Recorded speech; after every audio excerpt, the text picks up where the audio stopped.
Welcome to the Here We Talk About It Talk platform, where everything is on the table and no conversation is taboo.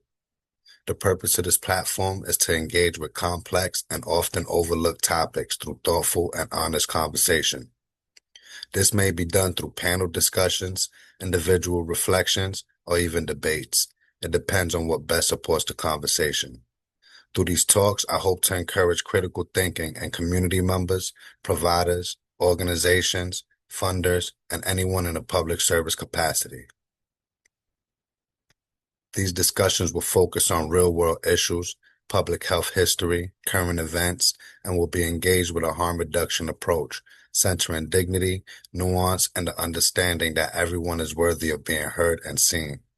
The goal is to create dialogue that is relevant and meaningful for anyone wanting to listen, learn, and engage with perspectives that are often left out of mainstream conversations. All statements and opinions expressed during this podcast are solely those of the individual participants and are made in their personal capacities. They do not constitute and should not be interpreted as the official views, positions, or endorsements of any employer, agency, organization, or institution with the participants are affiliated. Furthermore, the Here We Talk About It platform is not connected with the facilitators or the current or future guest employment or leadership spaces. Everyone comes into this circle as themselves. I ask everyone to come with good intentions. That means please do not harass anyone.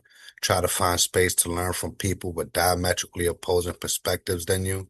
Hold no judgment, and please feel free to engage with each other and network in the chat. Please be mindful that these sessions will be recorded, and while I will not be sharing any chat history with anyone, it is always a possibility that someone can share your views outside of this space, so it is best to be mindful of what you put into the atmosphere. Lastly, these sessions will be free, but donation requests will appear. Feel free to donate and support. Here we talk about it and or any participating guests as they are taking time out of their personal lives to educate and spread awareness to the community. Be safe and enjoy the conversation.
Give me a second. Just in case folks weren't able to really read the lengthy session overview, I just want to read it out to everybody so folks can have an idea of what this conversation is going to look like. Thanks for joining us tonight. Appreciate y'all. So today's overview, this session will examine the role of individuals in harm reduction, recovery, and public health spaces who do not have living or lived experience, but who have been impacted by the loss of a loved one.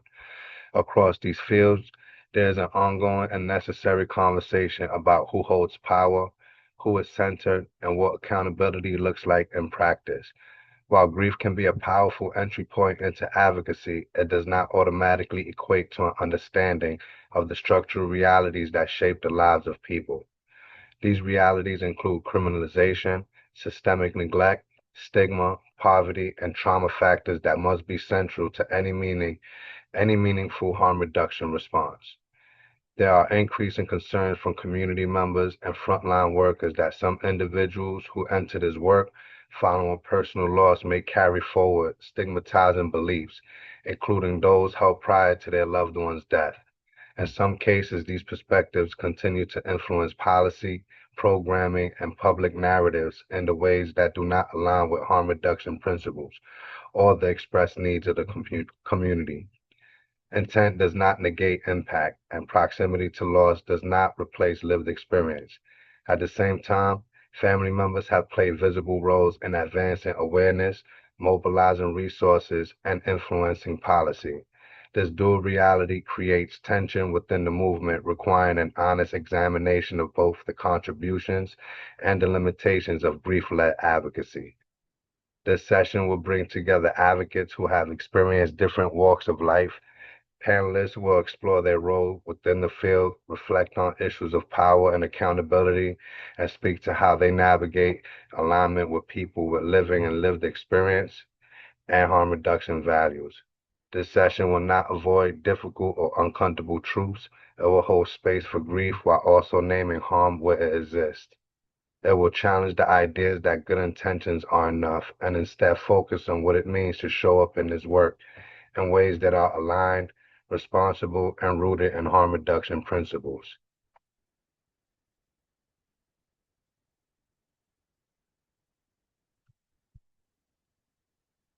All right. Hey. I'm glad to have some really nice people on the panel today. Some of my favorite people in the world. Um, so I want to just start us by saying Happy Mother's Day. This is Mother's Day month. So much homage to the mamas on the call right now. Um, I want to start us off with, can y'all introduce yourselves, how y'all got into the work, you know? And also I love my icebreakers. So, today's icebreaker is, I don't know if y'all know the song What's Love Got to Do with It with Fat Joe and Ashanti, but that definitely played a role in me coming up with the question, and it very much yeah, what does love mean to you, and what does love have to do with the work you do? And I'll copy and paste it into the whatchamacallit, to the chat.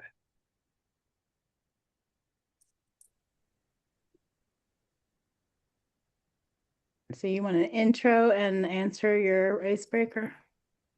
Yeah,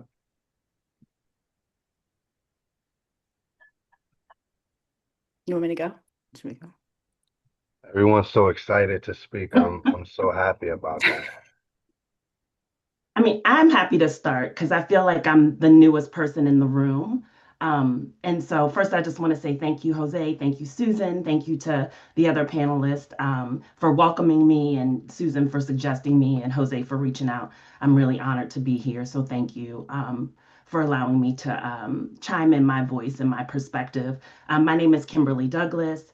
I come to this work having life experience or lived experience. I've worked for the past 20 plus years in nonprofits and the progressive ecosystem, working specifically in philanthropy. And when I started my career, at a very young age, I, met my children's father who has mental health issues and is also an alcoholic. And so I dealt with his issues as a young adult.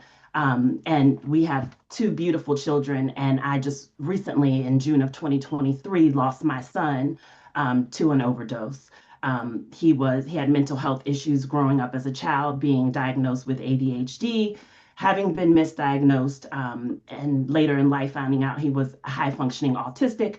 But his mental health issues were exacerbated by COVID, which is when I found out he was experimenting with marijuana and over the counter drugs, and which led to him experimenting with prescription pills after being diagnosed, after having his wisdom teeth pulled and given Percocets. And so, and then having to deal with his manic episodes and all of those things. And so, when Bryce, it was probably about a 6 to 8 month span in which he was really struggling. And so after he passed, the only way that I could really continue to move forward and go and continue my life in a protective way was to continue to help share his story. I knew that, nobody in my local community, I live in Maryland and Prince George's County, I live between Baltimore and Washington, D.C.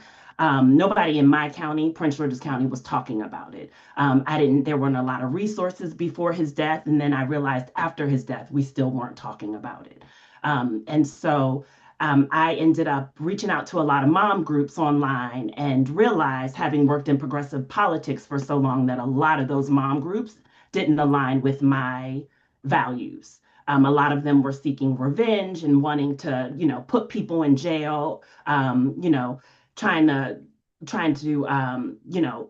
the words that I'm looking for is trying to, make sure that their child's story is shared, but also, making sure whomever sold them whatever was held accountable. And so I felt like, as a Black mother, I felt like, I didn't want to see, although I lost my son in the same way, I wasn't necessarily seeking revenge from the young boy who sold my son a bad pill, right? So that just wasn't the lane that I wanted to be in. And so, on top of that, I also realized that in my local community or in Maryland in general, and through virtual support groups, I would go to support groups and there were no other people in the room that looked like me. Literally, I am part of 4 different support groups and I'm the only Black mother in every single one of those support groups.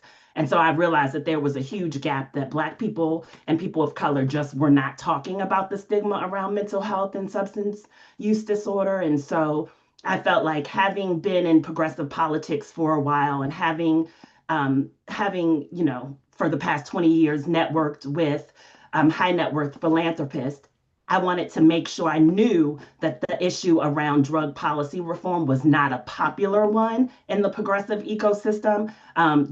There were a couple of donors who were really keen on making sure that marijuana reform was passed and all of that, but nobody was really funding it. And so I felt like there was a huge gap in the funding area. And so, and after learning as much as I could through these support groups, I linked up with the National Black Harm Reduction Network and some other mom groups, and did a campaign with virtual strategies, around You Too Can Save a Life, where they identified about 8 to 9 Black communities where they were funneling resources around naloxone and talking about substance use disorder and drug policy reform. And so the gap was very clear to me. And so I started just recently, probably in the last year or so, with the support of the National Black Harm Reduction Network, was able to start Bryce's Treehouse, which is a national effort around funneling resources through the philanthropy world into the Black and Brown and Indigenous communities, around raising awareness, as well as making sure that the life-saving devices are available. And so that's what I am trying to focus on, also focusing on a local effort around Prince George's County. I will tell you, Baltimore City has good programs in places. Baltimore County, Anne Arundel County, all these other counties in Maryland do not have, they all have these good programs in place. They're talking about it. But the one Black county, the most affluent county in the country, for Black people, is not talking about it at all. And it feels like it's by design. And so I am just trying to raise awareness in my community, trying to break the stigma. And so that is what I've been focused on. And so, to answer your question, Jose, about what does love mean to me and what does that work look like, it looks like sharing my story, sharing my son's story, and making sure, love looks like, loving my own community and making sure that other people understand the harms around, not talking about it, and uplifting the stigma by not talking about it. So I do this work because I love my community, I love my people, and I want to see us thrive. I want to see the numbers lower for Black and Indigenous communities. Okay, so I'm Susan Osterman, and I came into this work similarly. I lost my son to overdose in 2020, and I needed to know why. And for the past 6 years, I've just been on a learning journey. 6 years that I thought would take 2 weeks. Literally thought I would leave my job for 2 weeks and go back to work once I had an answer, like, let me make sense of all of this. Um, but it's a lot, like, and especially as a grieving person, trying to figure things out, systems, and what brought us here. Why are we here? Why do we treat mental health and substance use in the criminal system? I mean, it's just a lot of learning.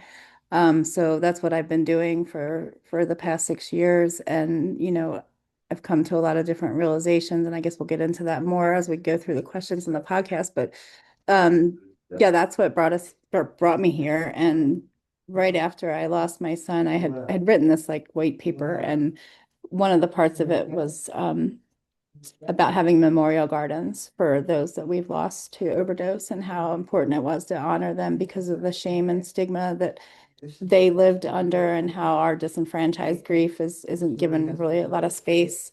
Um, so that turned into way on the back burner, but that's where the word Veloma comes from with my foundation. It means out of natural order.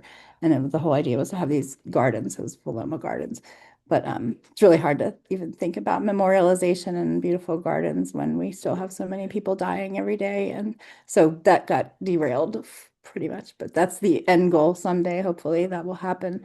Um, I think that your question was totally appropriate, Jose, because it is love. Love, fear blocks love, and fear is why we have all of these harmful systems and control systems and policies. I mean, they're based on fear and control, and fear and love are at odds. And when you lead with love, it changes everything. And so yeah, love, what does it have to do with everything? Like, truly.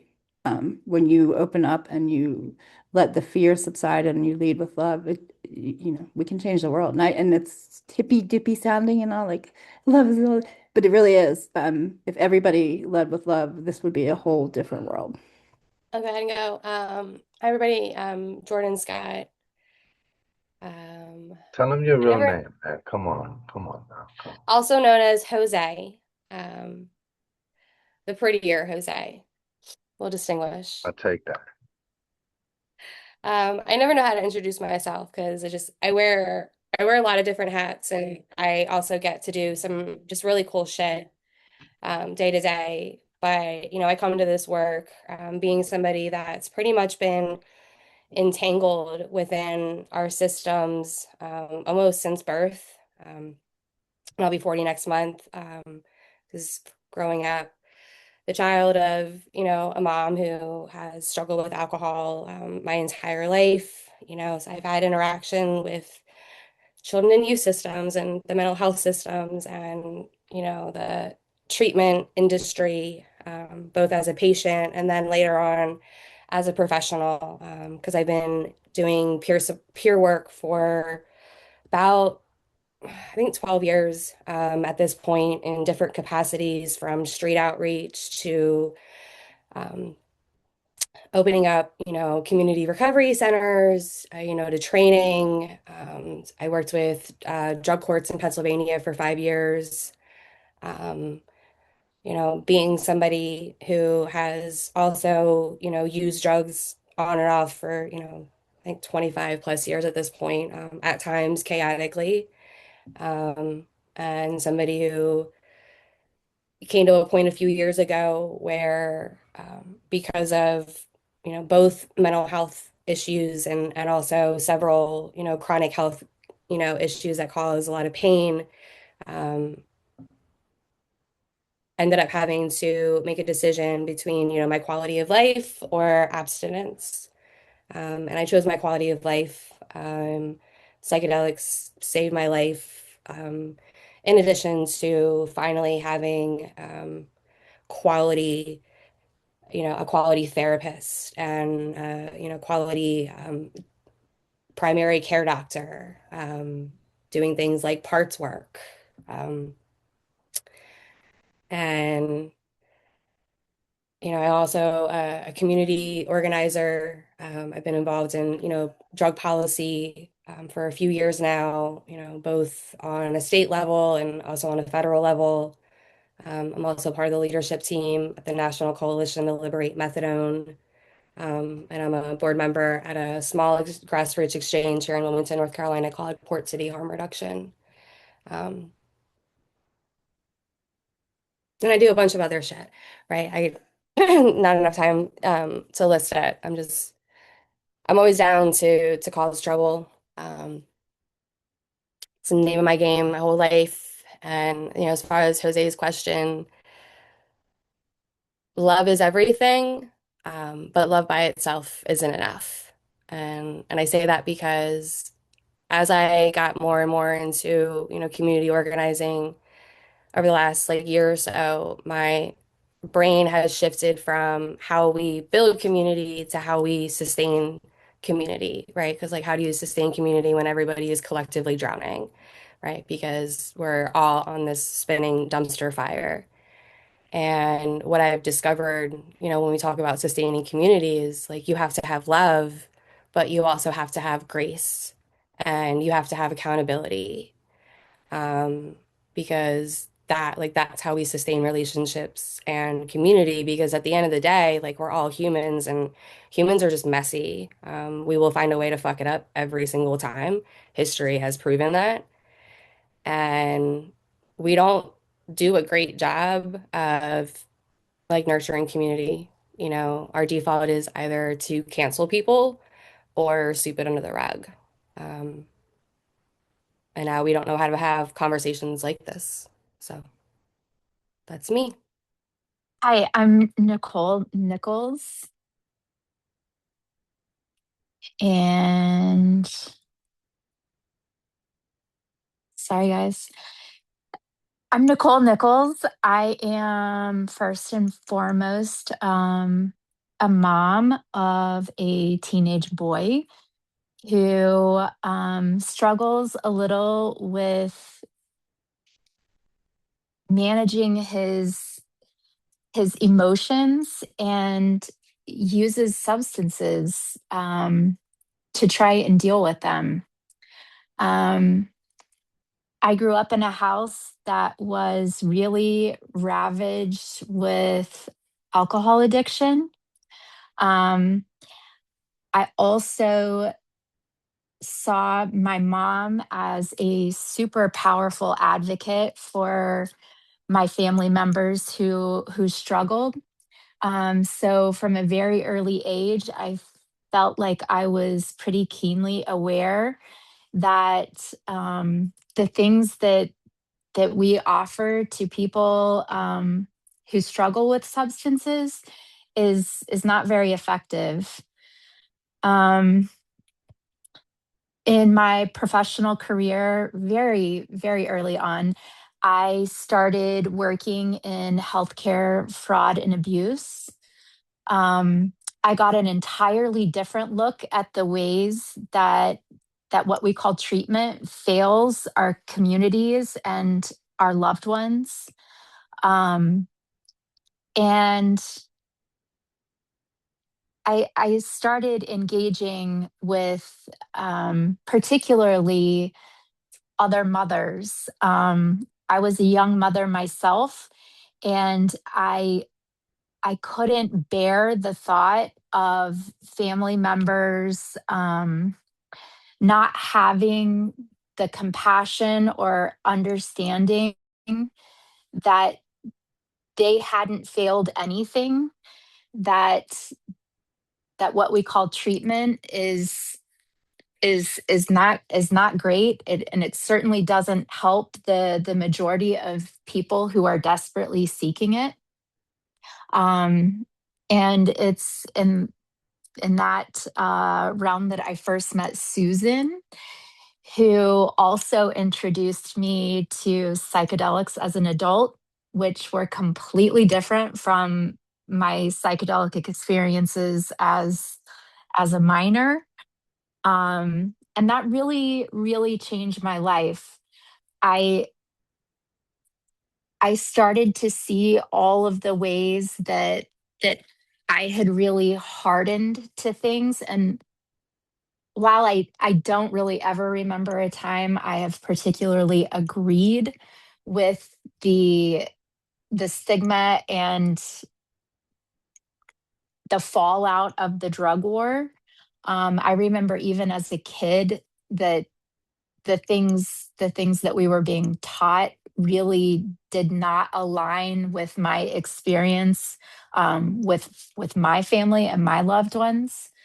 Um, but I came away with a really clear understanding that the answer, at least in part, for most of us is love and connection.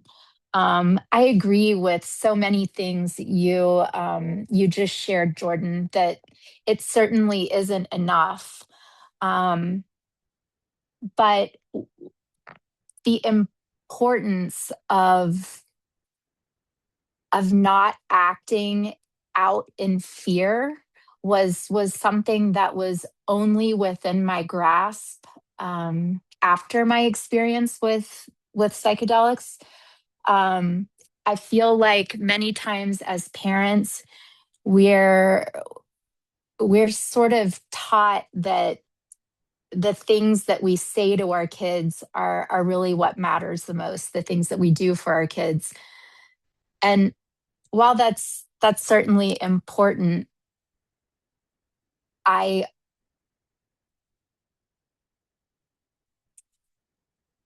I definitely understood that it is more important that I actively listen.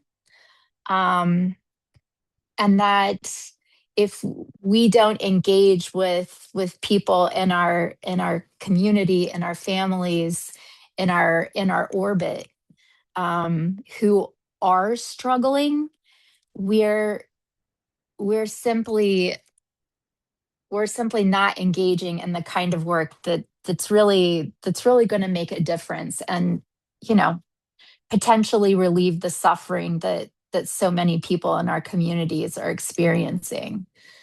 Um, I also got involved here in Arizona with psychedelic research. So I still continue my work in healthcare fraud, but I'm also a volunteer executive director at Scottsdale Research Institute, um, where we're currently studying psilocybin, but I'm very interested in the ways that this could be a tool for people to heal, both those who are suffering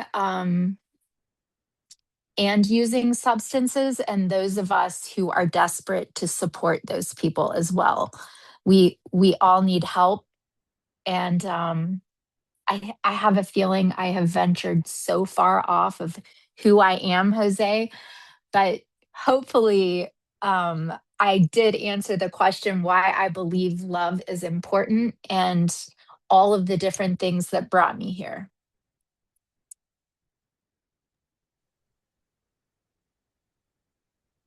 Uh, thank you.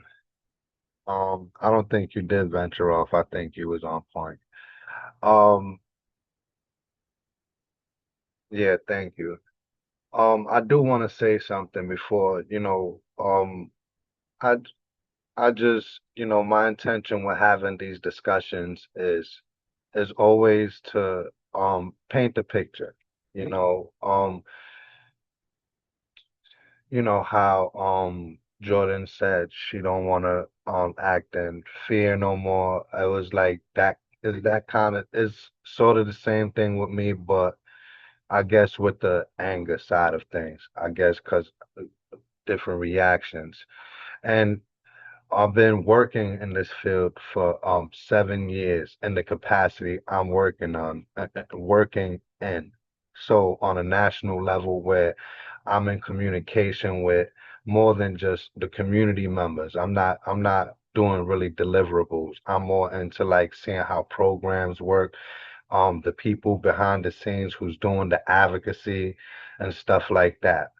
And you know, nobody really gave me like the warning, like, hey, the higher, the high is like this picture that is like a wall and they have books, right? And the higher you look up and you look over the wall, it's like war and stuff like that. That's the picture, right? And so it's like that similar to me. Like the more you see, the more you be like, what? Um, but and that causes a lot of, and that I'm not that's not just a Jose case, that's with a lot of people.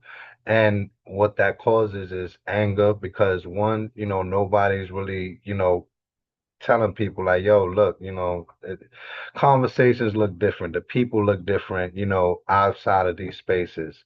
So it caused like a lot of lashing out, and a lot of, friendships and bonds was broken, and at the end of the day, it's really because nobody really wants to take the time to have conversations, to speak about things. Through social media, all media is really, we're conditioned to like do you, so if you see something you don't like, remove yourself from it, protect your peace and stuff like that. I didn't come up like that, and for a moment I feel like I lost myself because I didn't come up like that. A lot of my friends that I have, they like, who I call my friends, is 20 plus year friendships. Those ain't good and dandy relationships. Everything wasn't perfect. A lot of my friends, we've had fist fights, and right after the fist fight, we'll just go right back to smoking a blunt together, drinking together, and that's it. My best friends, you know. But now the way everyone's conditioned, it's not like that no more. It ain't no talking through it, even having the little, little altercations, but talking through it, creating relationships. So that's my intention with these, is like we can talk about it. We could all be in one space together, and have, just be on two sides of the playing field. One of my friends said, yeah, it's never good to like, not be willing to be around somebody who doesn't see things like you unless they like a MAGA person, right? So, but that's my thing. If there's no hate involved and we just like have different opinions, why not just speak about it?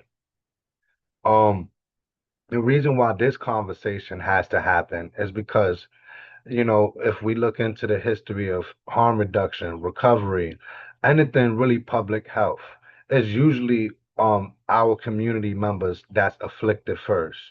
Blacks, Latinos, indigenous people, brown people, people who use drugs, the LGBTQ community, the mental health community, reentry, we could keep on naming them.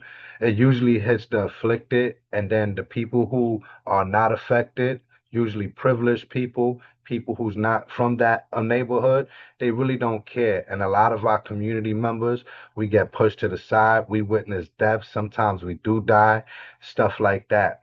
And nobody really cared about it until, suburbia started getting hit, and people that mattered, and I had the bunny ears, it was outside the screen, but it was the people that mattered, they get affected. And then we start looking at, oh my God, we need to do something about it. The reason why I bring that piece up is that that's one of the reasons why um there's so much friction around people who come into the field without the experience, the lived or living, and the people who are there because they witnessed somebody that was very close to them get affected. Um, and that has always happened historically in all of the communities. It's like one of those common factors where you're like, wow, and this is why people bring it up. So this is why I felt it was necessary to even bring up the family members because, I personally, yes, I did at once have that point of view where it's like, yeah, why are they around if they don't even know what it's like?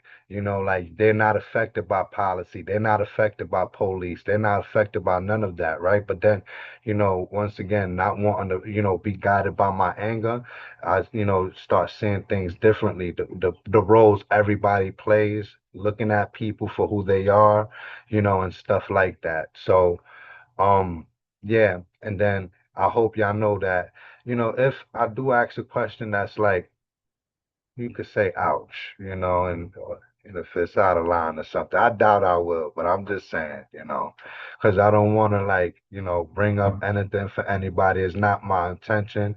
I just, want to paint the picture. So my first question to y'all, and this is gonna be a cool one. At what point does advocacy rooted in personal loss begin to take up space that should belong to people who use drugs? And what does it actually look like to decenter yourself if your entry point into this work is grief? And I'm gonna put it in the chat for y'all if you need to think about it or look at it. I mean, I think I would say, I think for anybody coming into this work, whether it's a result of loss, you know, um, secondary experience because you're an impacted family member or whatever, or it's from direct, lived experience. If we can't look beyond just what our personal experiences were and like, it's the concept of like they call it worldview and then like our personal lens and like we all have one and our worldview is shaped from the day we are born and it's constantly being shaped and influenced by the people around us, the geographical location we're in, the environments, all these different things are impacting, our values, our belief systems. It's shaping how we are viewing everything around us. And I feel like all the challenges that we see in respect to this question always comes back to whether or not we have the ability to see past our own personal experiences. And especially if we're able to bear witness to somebody else's experience with curiosity and not judgment, especially when that experience is fundamentally different from our own. That was one of the hardest things for me to learn how to do, but it's also been, I think, what has allowed me to continue in my work is being able to show up like with that curiosity and really looking at people and just getting curious about the why, like and the what, like what happened that brought you here? Like what did you go through that formed this opinion, like this belief? Because I also even if I fundamentally disagree with how somebody's telling their story, right? I don't ever get to say that somebody's experience isn't valid, like ever. Um, and I think that like that's just one point that I feel that so often like we people get stuck in. Um, because I know for me, I've also like I still experience it, to this day of sometimes somebody else sharing their experience can feel like a direct attack on my experience. For example, like when people talk about how like, oh, like, religion saved my life. There was a point in time where when I was in the middle of unpacking like my religious trauma that like I couldn't listen to people talk about that particular experience because I couldn't hear what they were saying because all I was hearing was the inside of my brain going, but that system traumatized me and abused me, right? Um, but that was also when I learned when to step back from things. I think that's really important, Jordan, because that is what happens when we're triggered and we have unresolved trauma. There's triggers hit us and we shut down, which is also fear. Because it's sparking something that's unresolved. Sorry. It's sparking something unresolved in us and it triggers a fear response. And I think that everybody in this space has trauma. I mean, we just do, whether it's from previous childhood type stuff, or from being a person who uses drugs and the trauma that you go through in that setting. But I think that the key for me is you've crossed the line if you're speaking for them and not with them. You know, am I a person with lived experience, living experience? I am, but it's different. Everybody's living experience is different.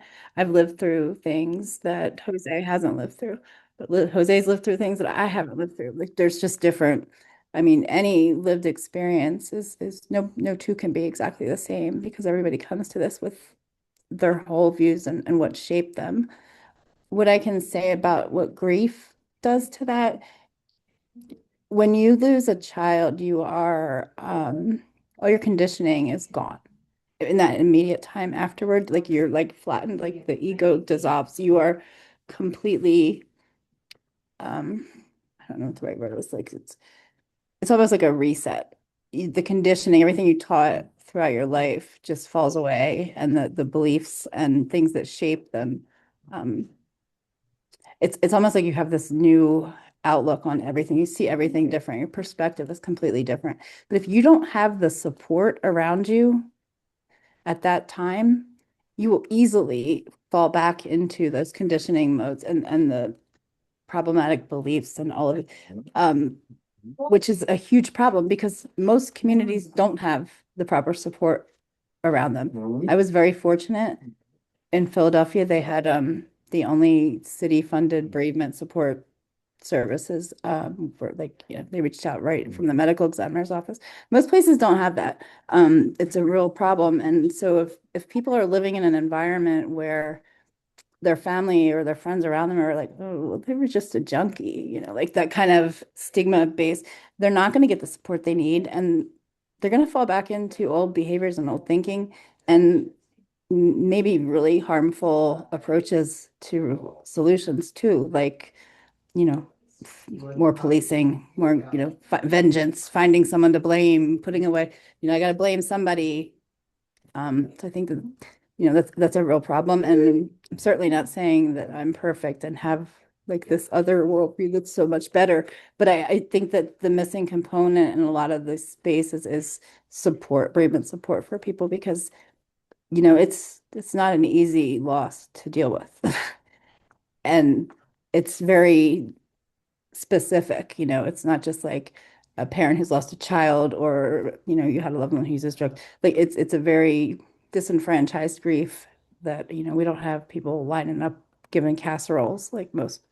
Um, so it's a specific support. I think that's we're lacking in society in general. No, I agree. The support after is very important, and so is the support during.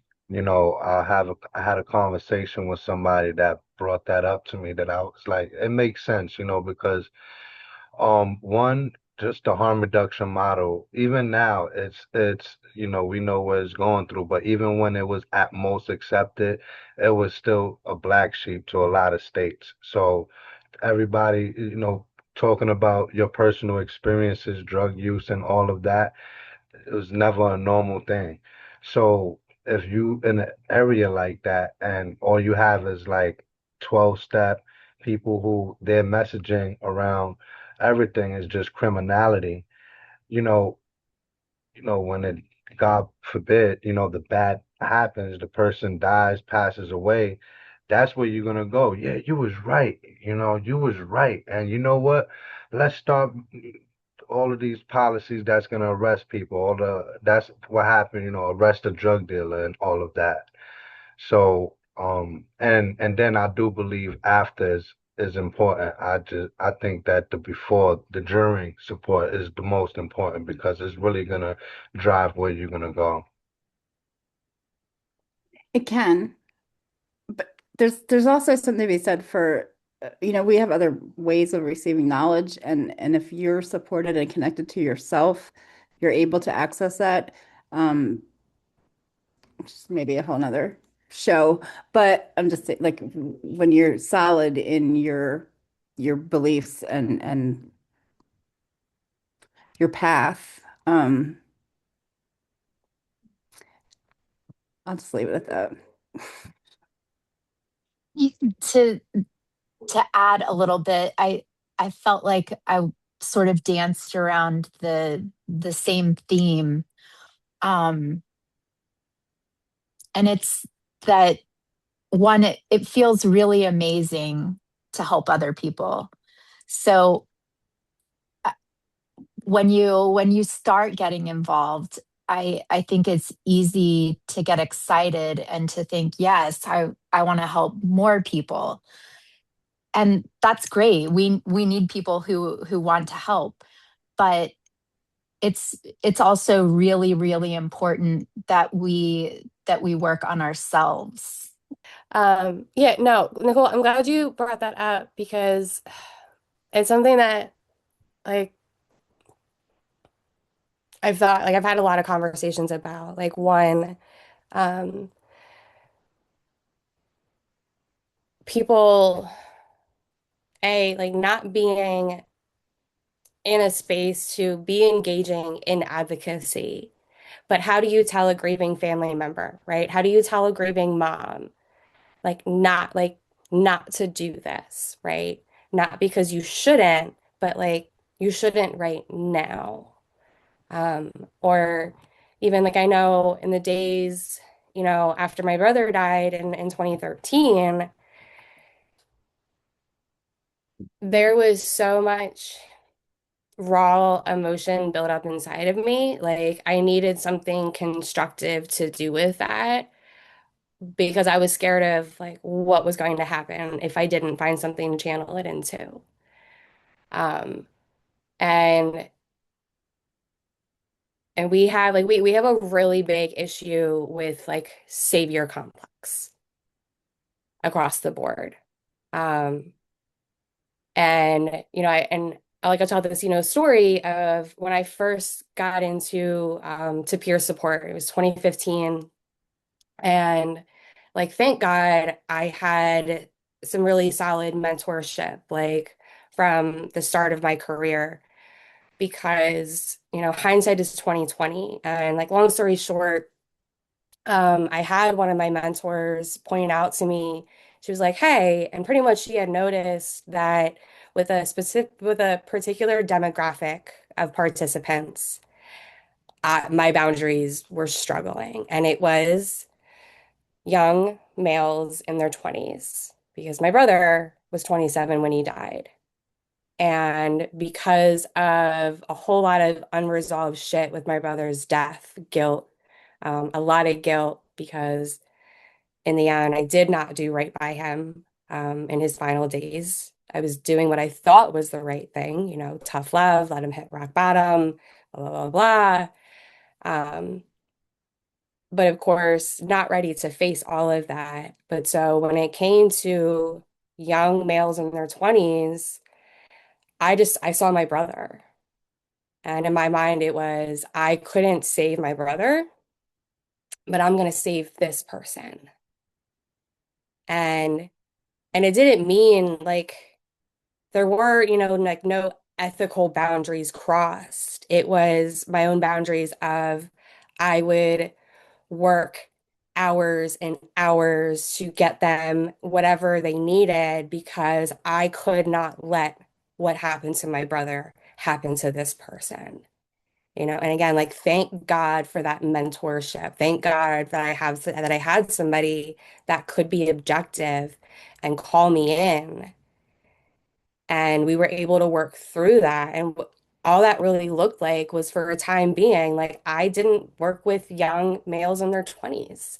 And so I was able to start resolving some of that stuff with my brother, right? Same thing. I had an issue for a while um, where I really couldn't work with mothers and pregnant people, and that was tied to my own unresolved shit with my mom, right, and her unresolved issues with mental health and substance use. But again, like having that objective person to call me back in, like there was love, but there was also grace and accountability and safety. For me, just to chime in here just a little bit, I think for me, it's about, I lost my child I don't come into this work acting like I know everything. I am learning as much as I possibly can.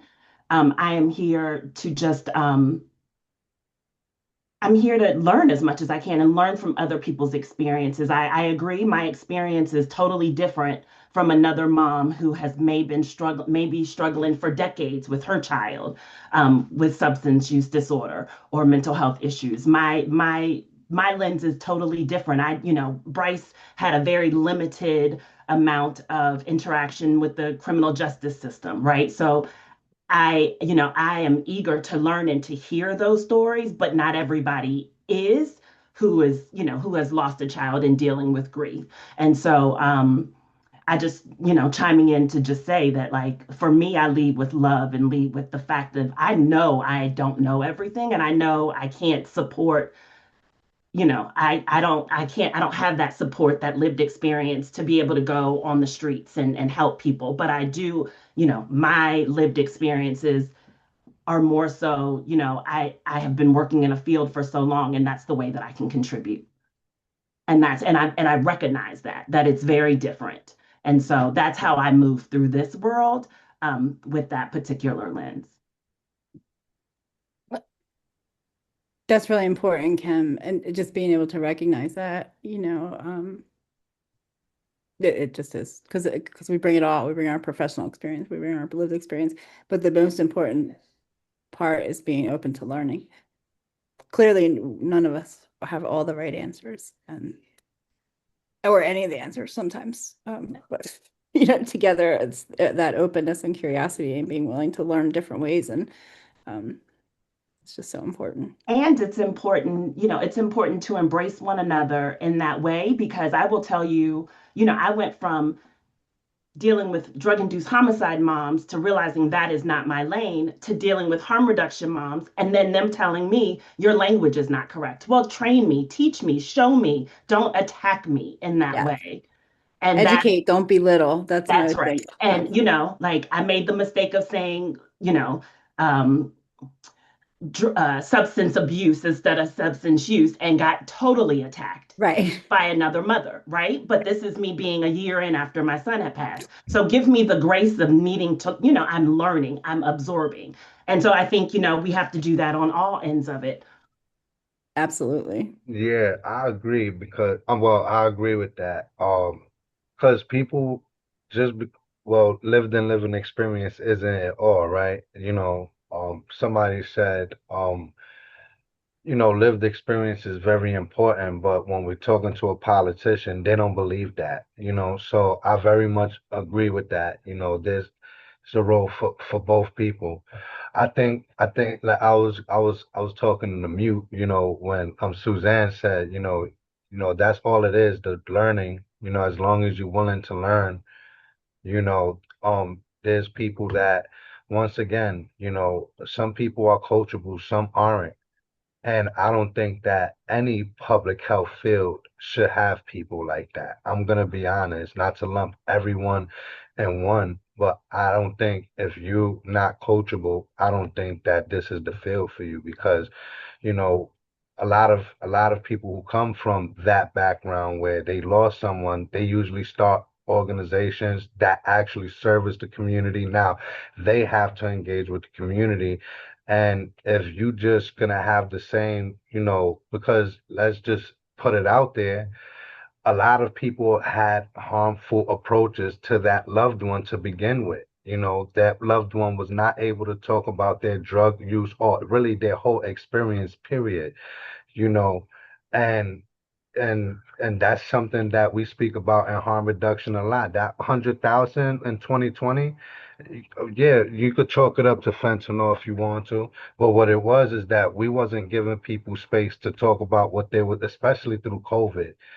We wasn't giving nobody space for nothing. There wasn't no kind of spaces like that. Very few.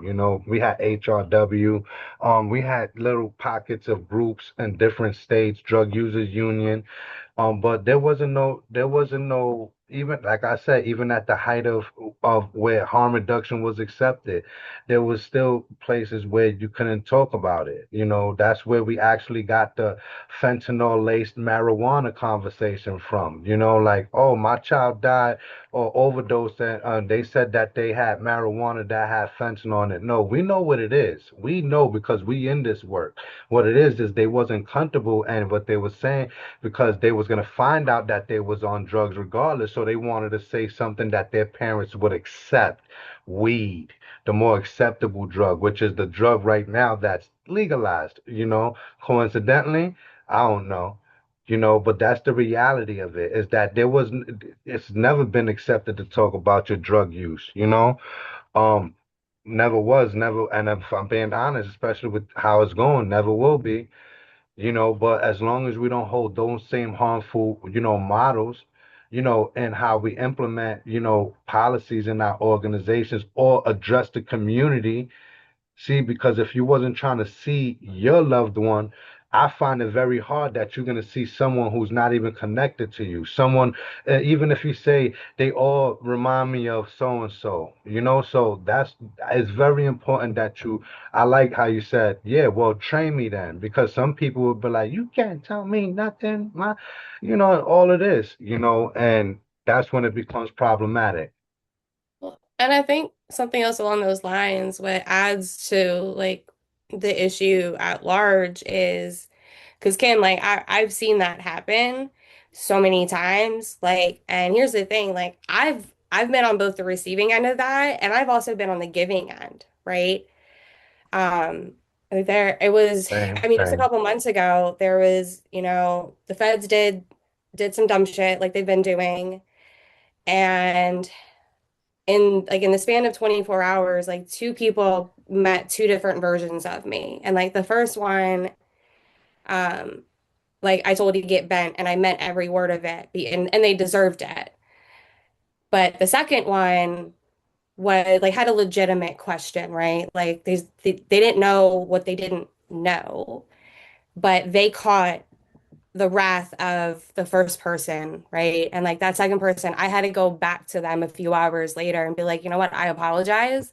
Like I should not have come at you.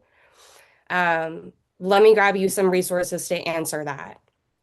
And but like bigger than that is there's also, I talked about earlier, like love has to be the foundation, but then we also have to have that safety and that accountability. And I know for me, I can get burned out because trying to balance both the people who just don't know what they don't know, right? And figuring out how to meet them where they're at with their belief systems, what they're in that moment able to receive. And then also with this other demographic where it's not a lack of knowledge for them, it's not a lack of training. They're just choosing to be a dickbag, right? But there's no accountability for the ones, right? Because saying is like when we know better, we do better. But the whole sentence is when we know better and we don't do better, like that's a conscious decision. And there should be consequences for that, but there never is. And unfortunately, this other group that really just doesn't know, and for the most part, like wants to know, they end up getting so much of that like exhaustion. That's Yeah. why I'm big on when you come into this field, like once again, everybody has a role. I just want to keep on saying that so that like it gets in everyone. So that means that in public health, everyone can play a part. But honestly, um, are you coming into this field with competency or humility? You know, I'm gonna be honest. And it goes to what you're saying, Jordan. If you know better, you do better, and if you don't, you is a conscious decision. So it's easy for you to know what's going on in the community. We read about it all the time. People write books all the time about it. It's really easy to read up on it. It's really good for you to go into fantasy or la la land and you imagine what they feel like, but then humility says that you really in communication with the community. You in there trying to find out everything. So the whys, the reasons and the whys. If you're not, then you're not coming with humility. You just coming with competency, and that's very close to being a know-it-all. But with humility, it's like someone says, and that's why I said, you know, in leadership, it's good to have your ways. It's good to know who you are, but with a little splash of accountability. Saying meaning if someone under you says, "Yo, you wrong," it ain't no. Don't tell me you my subordinate or whatever. It's oh, hold on. How? Let me know how. And it's the same thing in this field, like because there's a more of an avenue for family members who lose people because they're not, the people who says the yes or no, we're gonna say, they don't look at them the same way they look at the community. And a lot of those people either they know it and don't want to acknowledge it, or they just don't know it. And if that's why I'm like, are you coming into this field with competency or humility? Because that's very important. It is important. And it's also, we learn from people we can relate to. And that's why parents do hold so much power, is because everyone can relate to being a parent. I mean, most people can relate. When you are meeting with a legislator, they're looking at you as another parent. They can understand, they can relate to that. They can't maybe relate to someone who uses drugs, but they know what it's like to be a parent and they don't want to be us. So we are able to get into those spaces and they look at things a little differently maybe when it's coming from us. And there's a lot of nuance there too, because some of them just don't want to hear it at all and they're on to their agendas and there's nothing you can do to change their minds. And that's when we get into things like the hate and the fear again. But Yeah. there's also some just evil out there. I think we all know that we've interacted with those too. But using that relational parent advocacy thing is important. And that doesn't mean, when we get in those spaces, we are making decisions because we don't have all the information and we need to be bringing in people with lived experience. And there's a difference also between having lived experience and being impacted. I was impacted when my son died. That impacted me. Um, but I didn't fully understand how the war on drugs and how the policies affected me and him. Took a long time. I mean, I had to learn. Um, I didn't, like, Jesus Christ, I didn't even graduate high school. I didn't know about civics. I had to like go through, it was a deep reckoning of my knowledge and honestly, you were saying about recognizing the things that we did, wrong as parents. Like, I'm pretty sure there's not a parent that would come into this space who's lost a child that could actually say they did things right. We all know we I did wouldn't things call it wrong. wrong though at the same time neither, Suzanne, because Not look, wrong, a lot but of us, this is the first time we parents in this lifetime, right? right, That's So right. right. That It's not point. wrong. We did the best we could with the knowledge we had at the time.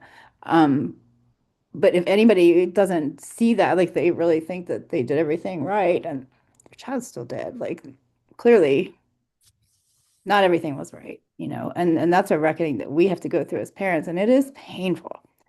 Um, and if you're out there wanting to blame the dealer, you might not have had that reckoning. Just saying. It's and I went through early. I remember going through my son's messages thinking, oh, who did this? But it was real quick when I was like, wait, this person's struggling too. And we're actually extremely close now. He's one of my kids. But um, we all have the same enemy. It's the system. mhm. Well, I agree. I went through the same thing. The detective told me it was in his phone. He was warned to be careful by his friend. But I just didn't, I just knew that, you know, the school to prison pipeline is a real thing and it's Yeah. going to disproportionately affect more Black and brown people. The more we scream punishment, punishment, send them to jail, it's so yeah. And it's causing more harm. I mean, who wants to That's put right. more pain out in the world? I don't. I know that for sure. Not to That's right. anybody. And especially the increasing the chances of another mother losing her child. No. And Bryce was selling his Adderall. He was selling weed too and doing, doing those types of things. So it's almost like, you know, had what if Bryce had sold that pill to And somebody else? Kim, I'm so glad we're talking. I was just talking to somebody recently. Some people come away with this and go, well, like, my kid was not like one of those. So they changed their story to The make their angel. Mhm. yeah, my kid was like an angel. But what people need to realize is that my kid is one of them, and one of them are my kids. And it changes the way you look at things, like, because we are all the same deep down underneath. Sorry, I had to throw that in there, Nicole. Underneath our traumas and our I conditioning love and our it. culture, um, we're all just deeply human and want the same things. And uh, that I othering will. is just so dangerous. It's like, Mhm. but again, it comes back to support. If you're not getting the support you need and you have to Mhm. put yourself in this box to be able to get support, it can be really problematic. It's, I feel super grateful, um, you know, as as a mom who, you know, my my child is thankfully still with me. Um, and I hope I never understand the grief that parents who lose their children have to face. And I recognize that I will never, at least not yet, understand what it's like to be someone who struggles with substance use. Thankfully, I can use my substances without without legal consequences. Um, The privilege is real. right? That's really what I'm trying to say. But thankfully, the the communities have been willing to not just educate me, but to let me be present, to let me participate in ways that I can, so that I am better able to support my loved ones and my kid, and maybe other people who, are in my position.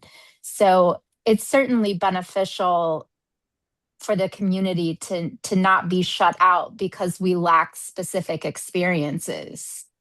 Yeah. And I think it's also like, I think for me speaking from the perspective, like, being like somebody who uses drugs, and I look at like, I'm 39, like I'm the generation that like I've literally watched my generation die over the last 20 plus years.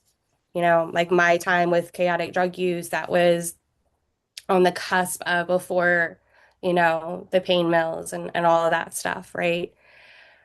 But like you talk about the indoctrination, like, because I've also like families get a lot of flack, right, for inadvertently causing harm. But like, let me tell you, like, ain't nobody don't nobody cause harm like somebody in recovery themselves. Like we look at like this issue of body brokering. The vast majority of those facilities are being opened and ran and held up by people in recovery, right? And also like the amount of internal bias and self-hatred that I wasn't even aware I had for so many years. Like I remember, if anybody remembers around like 2013, 2014, that was the whole like shoot your local heroin dealer. And bro, I sold drugs. I was the best drug mule in history, like pretty white face. I would get police escorts out of Baltimore, out of Kensington. Cops assumed that I was lost, and meanwhile, like I got bricks in the trunk and shit. Um, but so like when that whole I had a bumper sticker, right, that said shoot your local heroin dealer. And I had gone back home. I was in Delaware and I had met up with some of my old like some of the boys. And like one of my like best friends, he was like, dude, he was like, bro, like, what do you mean? You were the local heroin dealer. And like but even then, it would be several years later that I was even became aware of just how much self-hatred I had against myself and my community. And it was all just indoctrination. I mean, like I gave the speech at my dare graduation ceremony in fifth grade. Lieutenant David, I think it was. And I remember going home and I caught my older brother and sister and their friends. Smoking weed out of an apple, right? Like love, gotta love the 90s and 80s. And I was, this would have been 91. And when I tell you, I vividly remember fully believing, oh my God, my brother and sister are smoking weed. They're going to die. And they were still tell this story of how I lost my shit and was hysterically crying like you're going to die. And like and we don't so like long story short, like we don't talk about how deep that indoctrination is Mm. on so many levels. No, That's that's really powerful. That's super powerful. Because even in with Bryce's story, I shared his story early on through an organization, which I'm not going to name, but it's on the Bryce's Treehouse website where I shared his story for about 30 minutes. And the comments that I got about allowing my Black son to sit in the backyard and smoke marijuana with his friends were like, you're a bad mom for doing that. Well, no, I'm a Black mother because if he's walking down the street smoking marijuana, there's an issue. So I need to make sure that he's in my backyard. If he's going to do it, he's going to do it. And so, like, the just even within the community, after he passed away, there were, when he was going through it, I told the school, not only do you have the kids outside in the library or outside of the library in the local parking lot smoking weed, but they're having pill parties. Nobody wanted to listen. There's throwing that up under the rug. So, it is a real thing. And, after it was posted on the Instagram that he had passed, there were a couple comments about how he was a junkie and he deserved it. And so like we do it, the harm is, like you said, indoctrinated in us. nah, yeah, man. And it makes me think about when so I had a friend, God bless the dad. I speak about her a lot. But I met her in rehab and the most beautiful person, like um even when she left the rehab, she used to come and visit me. It was like amazing. But when I left the rehab, like it was like when my life was actually turning around. There was like a good moment that I wasn't like using nothing at all. And during that moment, and mind you, this is my first harm reduction job. I'm probably a month in. I don't know nothing about harm reduction, but being a participant. Um, and I told her, I was like, yo, I got into like, I found this program that like, yo, they gave me a job, all of this. All you got to do is, yo, do the right thing. What I meant by that was stop using. Mind you, she was a mother, she was going through things, and she was going through things with her kid, with custody and all of that. The kid was in foster care, and boy, it just what you said, Jordan, just like it made me think about how I treated her, right? Mind you, this was such a beautiful person to me. Um, this person went out their way to take care of me, and mind you, they didn't know me. Um, and and one day I'm like, just come, I got you, I'll put you in the shelter out here, whatever. She's like, okay. She don't come. That happens like two times after that, and I just got frustrated. I said some real bad things to her. Really bad things, and I'm like, this is why I want to do the right thing, because of people like you and this. Um, and I learned so much over the years after that. 2, 3 years go by, and I think about her, and I go and reach out to her, and I'm through Facebook, Instagram, um, text, and I was reaching out to her for a long time. I looked one day, and it was a matter of 2 years that I'm reaching out to her, and I'm like, yeah, what I said was so harmful. She probably don't even want to hear from me, whatever. And one day I hit her up, her man, and me and her man, we not close, but we're acquainted through her. he's like, yo, I've been meaning to message you. It's just been affecting me. She passed away 2 years ago. You understand? And when I look back, it wasn't very far from that moment I said like those damning things to her. So that came from that indoctrination because there was people around me saying, yeah, yeah, you going down the right way. I was never into abstinence, but there was people around me in abstinence saying, yes, that's the way. I see, we told you the drugs wasn't really doing it for you, and look what it caused. You know what I mean? And I think you brought up like Sue and I have had so many conversations. This is where like a lot of my like kind of side work has revolved around the last couple of years is like, I refer to it as the messy middle because I didn't understand like that term ignorance is bliss and honestly really until a couple of years ago because ignorance is bliss because like you can't it's not possible like to unknow, right? Like once you've really like learned the truth. And so through that, through this process of unlearning, massively shifting like, my core values and my core beliefs, questioning everything that I had been told my entire life. Um, you reach ultimately like these moments of reckoning. And like for example, for me, like it came with my brother where I finally was in a space where I was able to come face to face with the reality of my behaviors in his final moments. Right. And, in his final moments, like I showed up with everything that I had been taught from so many different places. Like it wasn't just coming from one place, right? And it was that tough love. You have to let him hit rock bottom. I was in abstinence 12-step recovery at the time. And it was, he'll get you high before you get him clean, all this stuff. And so having that moment of reckoning of even though I was doing what I thought was right, and also underneath that weight of desperation, because there's fear that he's going to die, and then having to admit to myself, but ultimately, I did not do right by him. And that was really fucking heavy because also at that point, I had been working in the field for a few years, right?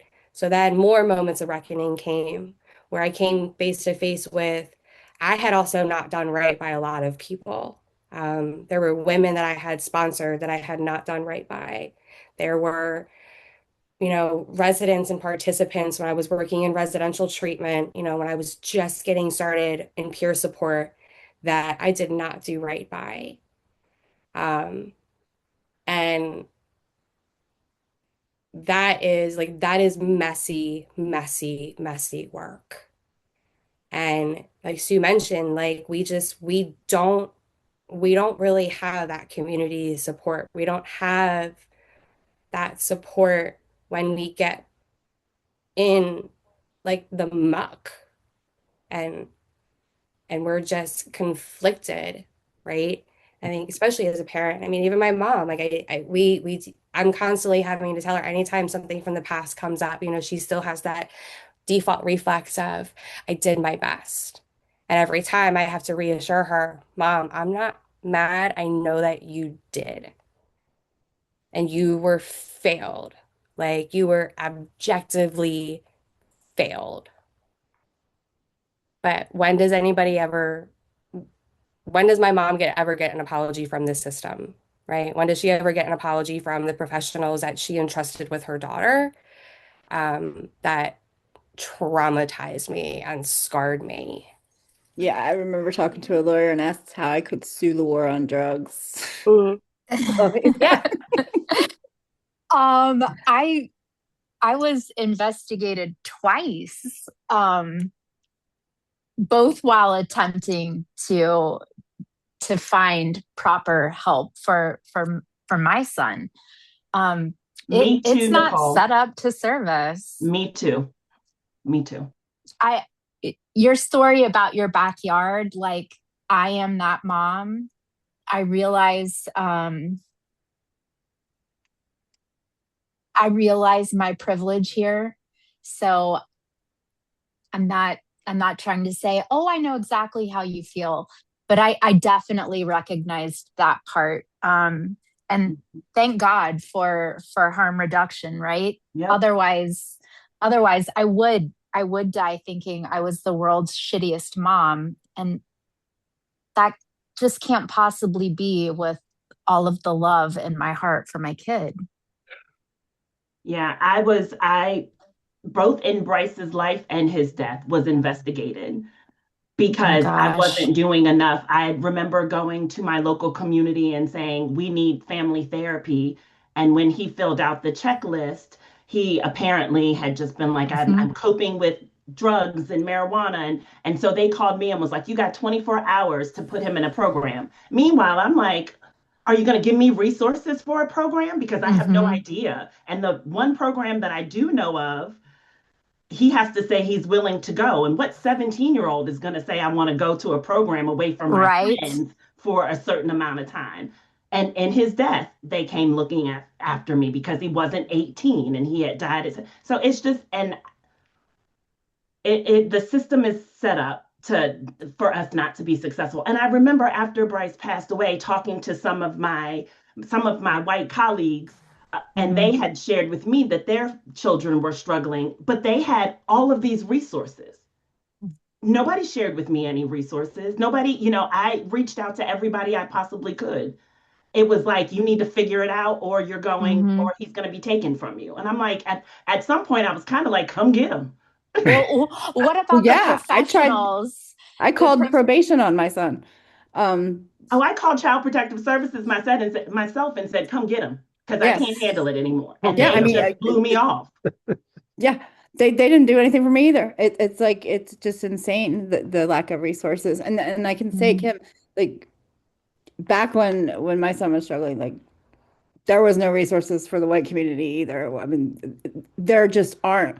It's not even just the racial lines in this. Sometimes it's the people who use drugs, people who are black or people of color, what people who are marginalized, anybody who's not a productive person in the labor pool for the ultra wealthy. All I the mean, insubordinates. yeah, insubordinates, that's a great word. They're just not there because they don't care. They don't want resources because they just want them to go away. They're not valuable as humans to those people. And it's just so painful. But you said something else I wanted to mention. The heck was it? Sorry, All that grief weed. brain. That's all that weed right there. No, I don't smoke weed. I do other drugs. I encountered professionals who would acknowledge that these resources really weren't resources and would give me advice and then quickly tell me like, oh, but I am a mandated reporter, so please don't tell me. So how do Oh, we God, how do that's we so go about pretty. that? It's even they are acknowledging in that way, like, look, I'm here to help you, but I I really can't help you. But there's no help. Yep. Correct. Mhm. Yep. Same. I remember going to the courthouse and doing a petition for a psych evaluation for my son and leaving there, and one of the women in I think it was Child Protective Services or something, she told me, she said, when you get this petition, your son is they're gonna take him to a hospital, they're gonna hold him for 72 hours, and if they can't find him someplace, they're gonna say, come get him. What you want to say is, no, he can't come back home. And then they'll say they're gonna call Child Protective Services and he might get some help from that. And I'm like, what? That's crazy. But I remember him being in the hospital for 3 or 4 days, and they had said, yes, he has mental health issues. Yes, he has substance use issues. We're trying to find him someplace. And then the 72 hours was up, and they kept saying, come get him, come get him. And I'm like, no, hell no. No, you figure it out. I need help. No help No help. whatsoever. And it's Sorry. Tyler actually went to a mental health hospital and said, I took too much heroin because I wanted to die. And they released him in 12 hours. Right. at a mental health facility. I'm like the how I could go on and on and on with the different issues. Like we know this system is the problem, and if we could all band together and have the same purpose, we could Yeah. probably get a lot done. But the problem is that we show up in these spaces with legislators talking about harm reduction, talking about public health, talking about what we went through, and saying this is what's needed. And their answer is, yeah, but we have those parents over there that are saying we need to arrest all of the dealers. It undermines the work that we're doing. And it's frustrating as hell. Yeah. And I think it goes back to like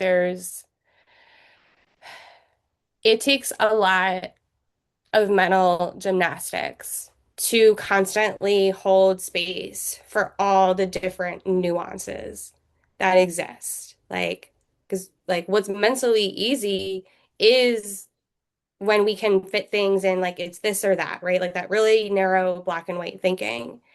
Because again, like it's like to acknowledge all the complexities and all the different nuance is exhausting.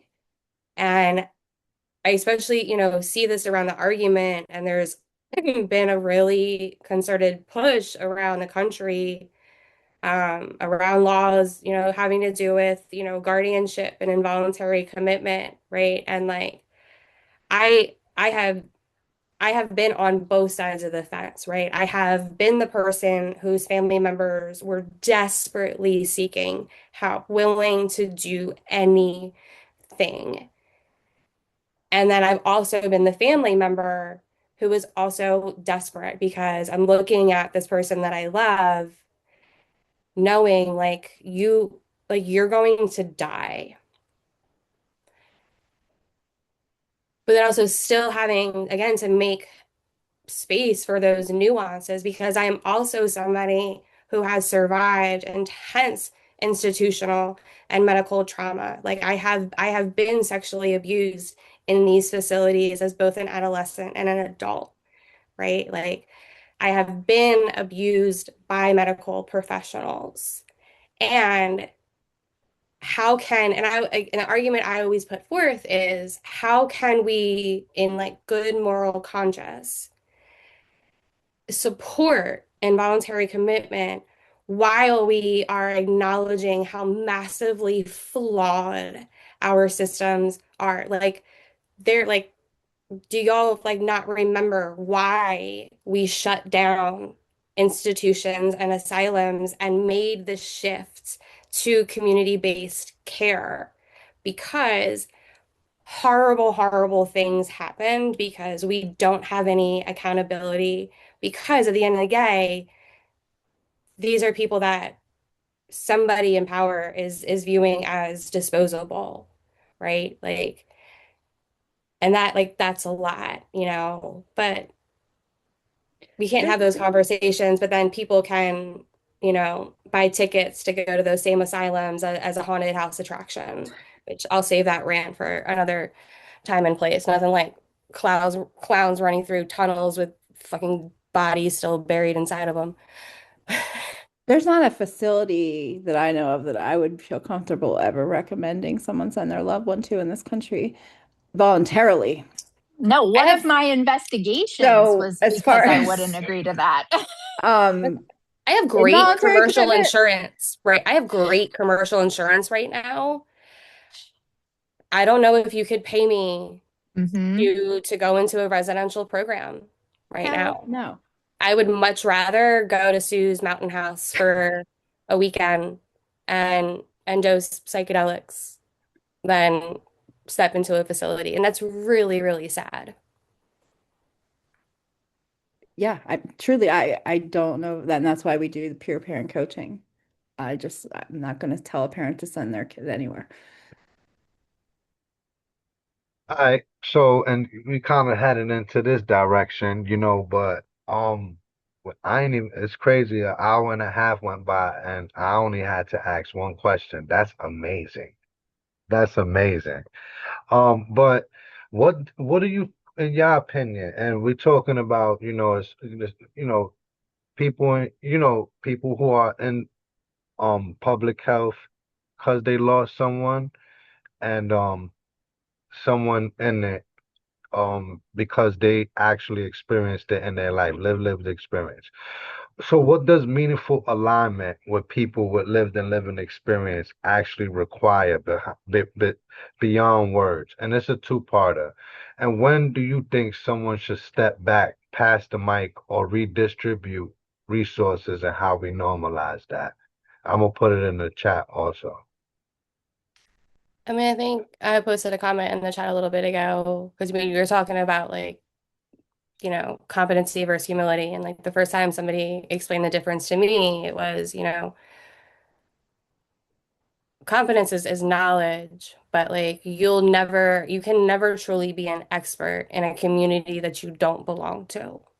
Like I could spend my entire career researching and working in specifically with Black and Brown communities. I am still, however, going to be hella fucking white passing. Like that's not changing. Um, and I think that's the big difference. Like if you're, because and even if you have the direct lived experience, it's all about like, are you willing to listen? Are you willing to be curious? Um, are you willing to uplift like the relevant lived experience? Like not the guy that got, off heroin 25 years ago, right? Like talk to the people that are actually using drugs right now. I think, but also part of that is we infantilize people that use drugs. The same way we do within the disabled community, especially around intellectual, disabilities. We make a lot of assumptions about people's abilities.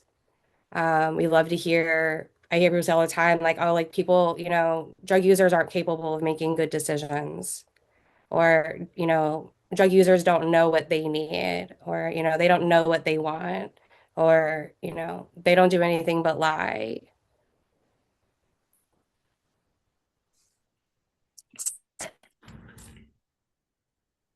Listening, I I think is a lot of times more important.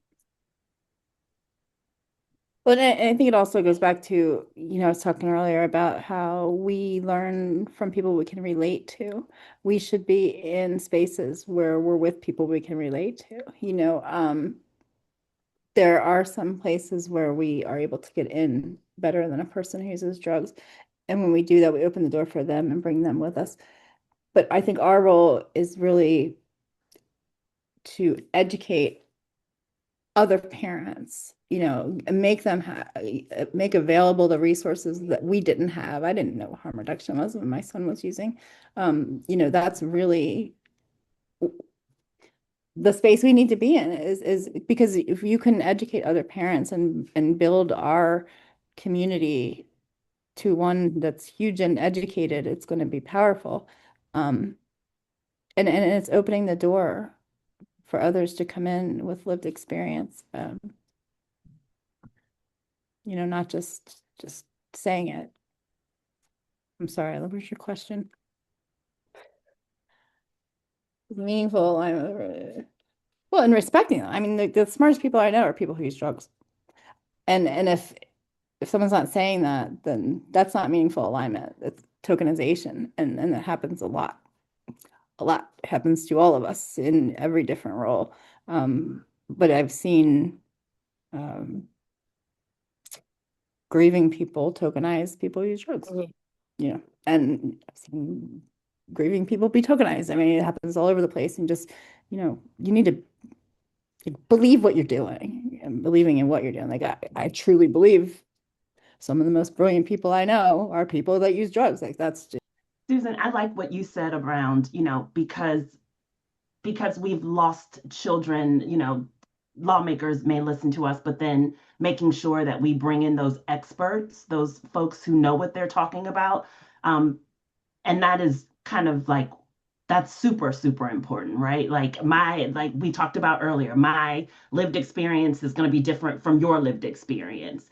And so, if you're able to get the door open, why not have a Jordan, or why not have someone else who has Nicole, or someone Jose, who has, all of this knowledge around what is actually happening in the field. Put them in front of those folks. Yeah, it's not my story to tell, Yeah, but I'll bring someone with me who can tell that story, yeah, And I think when it comes down to especially people that are either in this work because they just, were drawn to it, or there was some sort of, if their lives were impacted in some way, is, looking at the fact of like, if somebody is in that ally role, like, what does that actually mean to show up as an ally?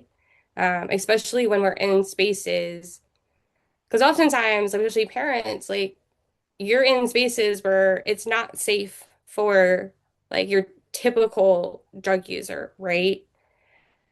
So how are you then showing up as an ally? Like, are you having those hard conversations with your colleagues? Are you doing your part to combat, misinformation? Because like ally, it's not an adjective, like it's a verb, right? Like it's an action. Because even myself, like being somebody who uses drugs, like I have a hell of a lot of privilege, both being cute, super white passing. I have job security. I have access to the most brilliant minds in drug tracking, which almost guarantees me access to a safe supply, and a host of other things. So when people are like, why did you decide to be open about your drug use? It was because of that privilege. It was because of all of my friends who they can't be open about their drug use. They certainly can't speak publicly about it because they will lose their job or they will get children and youth called on them, a million other reasons. And because we all have privilege in different aspects. And so, like, there are times where I'm in an ally role. And so, how am I leveraging that privilege when I'm showing up in a space as an ally? I agree, and I think that's also, and that's definitely a whole separate topic, but just about um who to pass the baton to and when, and gatekeeping and all of that. Um, but yeah, most definitely. And in my recent experience, I've noticed, especially if you have the people, so there's two parts.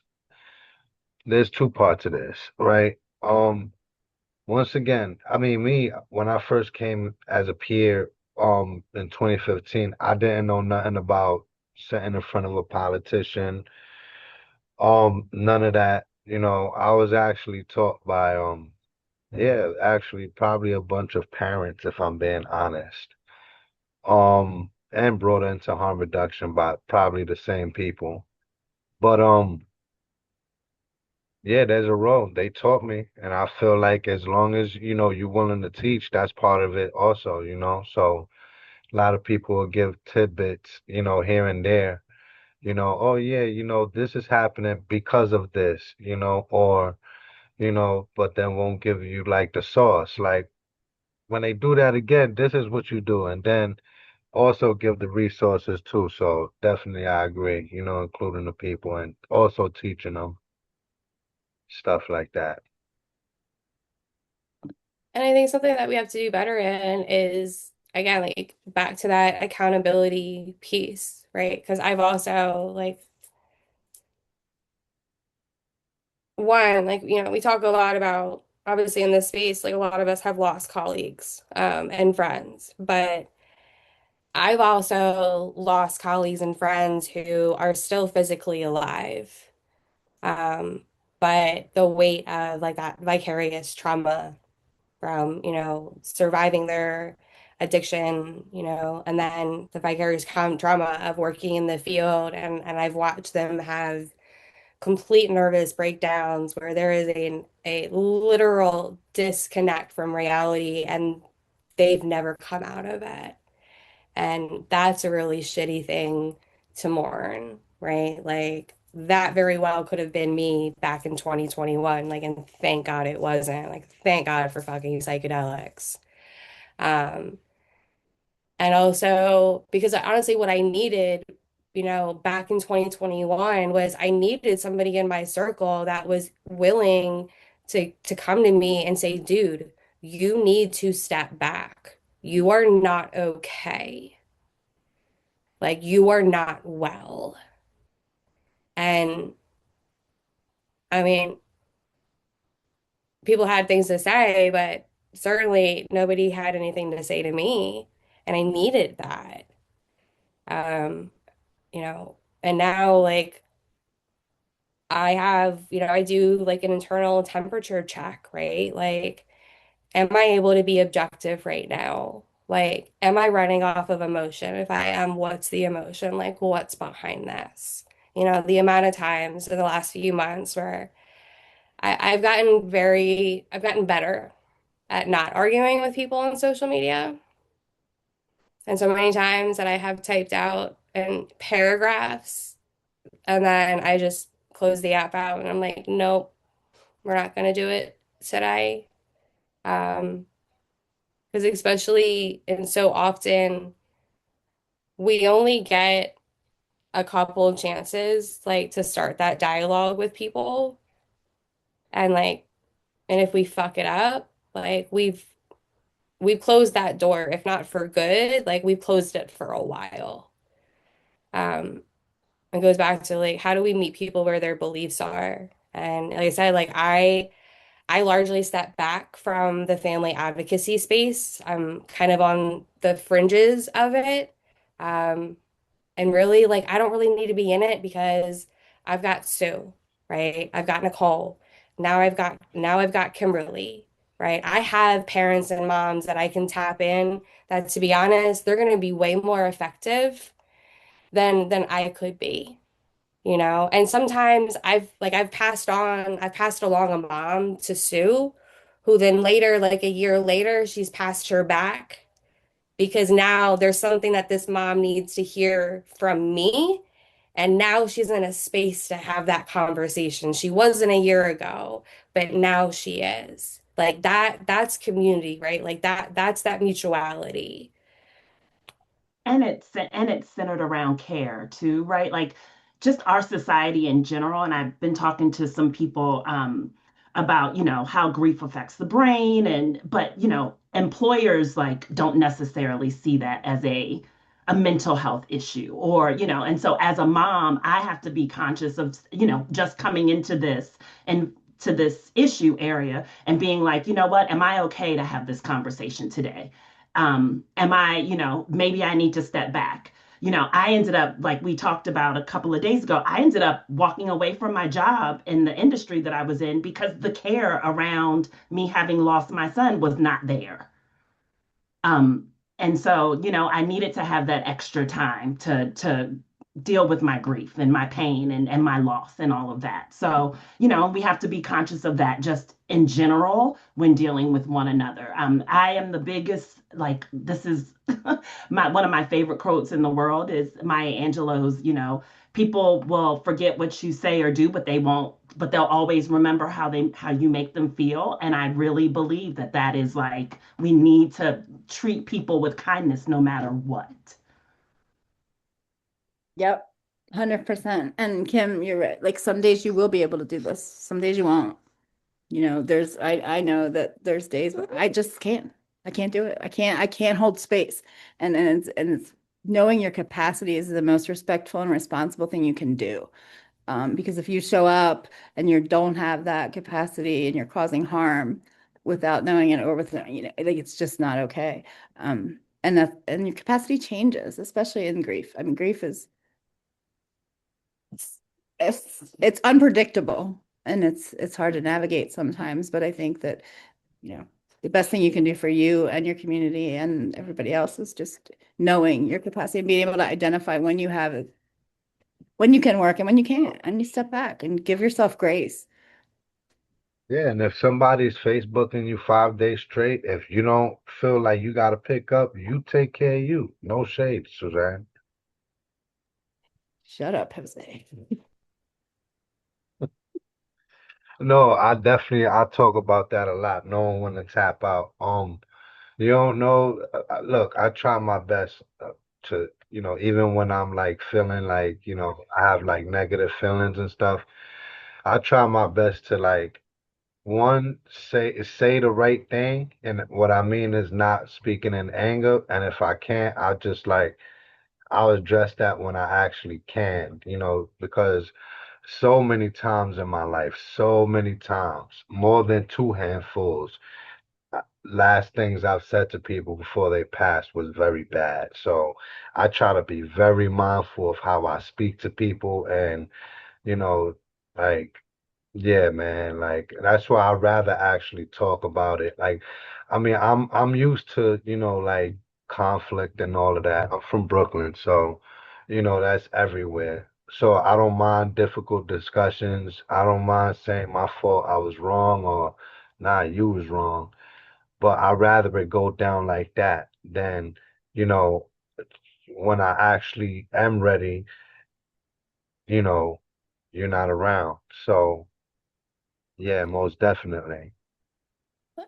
And I think that gets complicated when that I've noticed like we really struggle with separating like the person from the behaviors. Um, I see that a lot with my parents, like in their generation. I see a lot with men.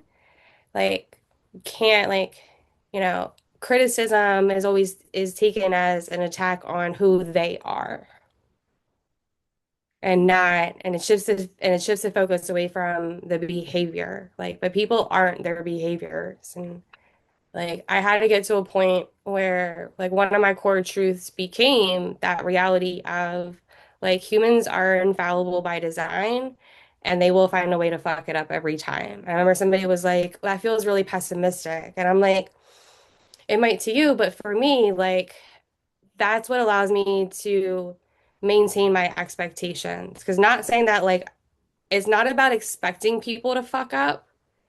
It's just about understanding that like They're they gonna will. fuck up. Yeah. Myself and like myself included. And what really matters is, but what are we gonna do with that fuck up? And then also, like, what are we gonna do when that fuck up becomes a pattern? Because that's different too, right? Like and that comes back into like when we talk about maintaining community, like looking at accountability as an act of care, like and seeing accountability as some of the like the highest form of respect that we can give, that we can show to somebody. Because for me, that that would signal to me that you care enough about me or you value me enough as a person to want to fix this, right? And you're not just kicking me to the curb. But also that means being again to recognize like when we are the ones that fuck up, like we are all capable of being the victim or the villain, and we have all at different times been both. Mhm. And sometimes it was intentional, right? But how often was the harm that we caused not intentional and often came from a place of love, right? However misguided or whatever it was, but we also can't use good intentions as a shield.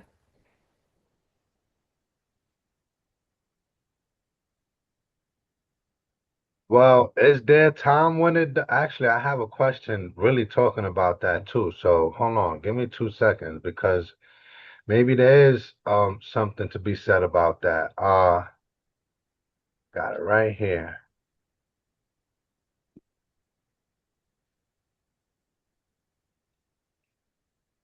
Get out of here, McAfee.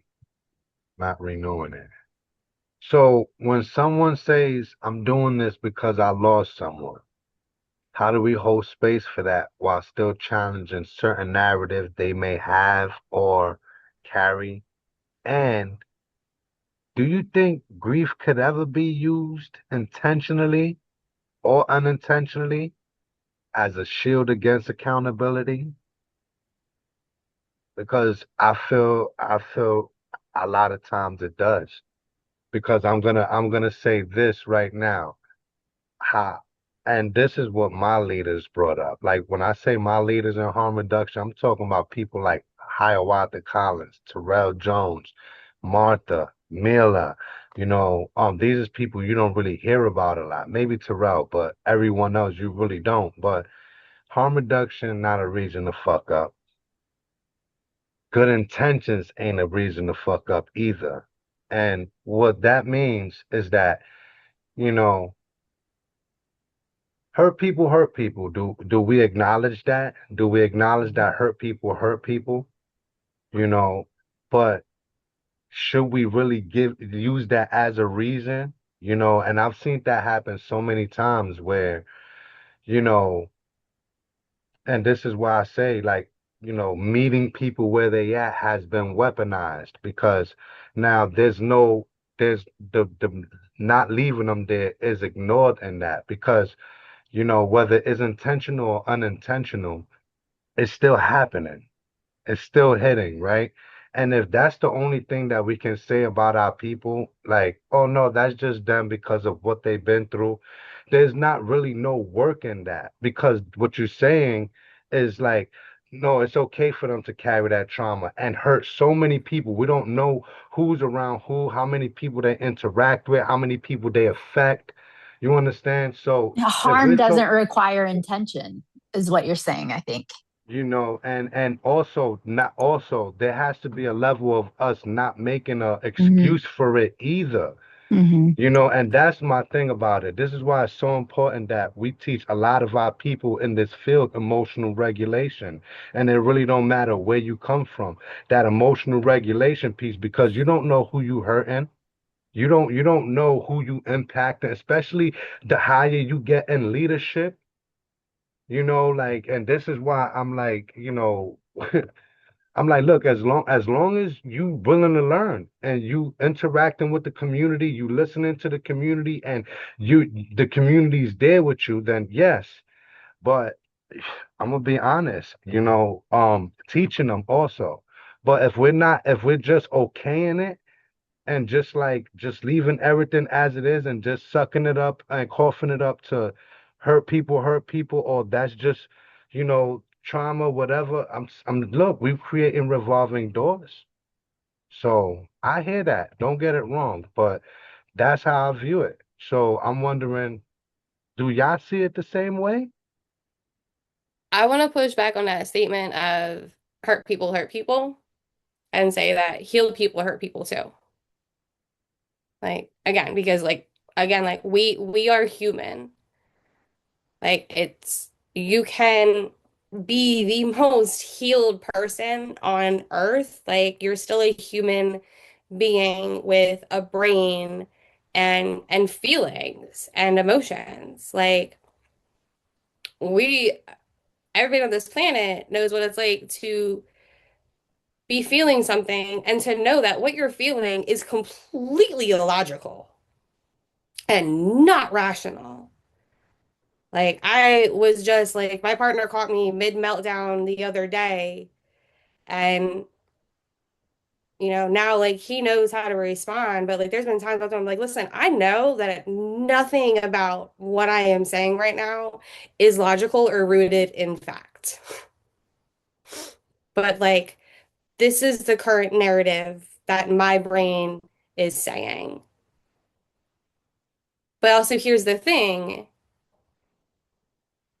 I still have a response about like if in the middle of my meltdown, if that causes harm to my partner or somebody else around me, I still have an obligation to come back and address that impact and address that harm. And I have a self obligation to figure out what can I do to try to prevent this the next time? Because that should be the goal. Like the goal isn't to never fuck up because that's not realistic.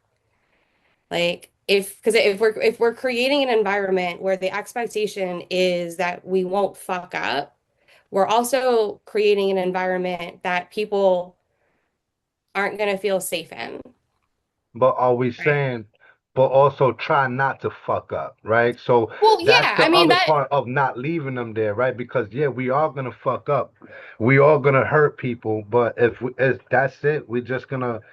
It's like a you kind of like accepting it, It's like a just do I you. don't I don't think it's about it. I don't think it's about accepting it because I also think that recognizing, being curious about somebody's why and being able to name the why doesn't mean that we're agreeing with the thought, the behavior, the action.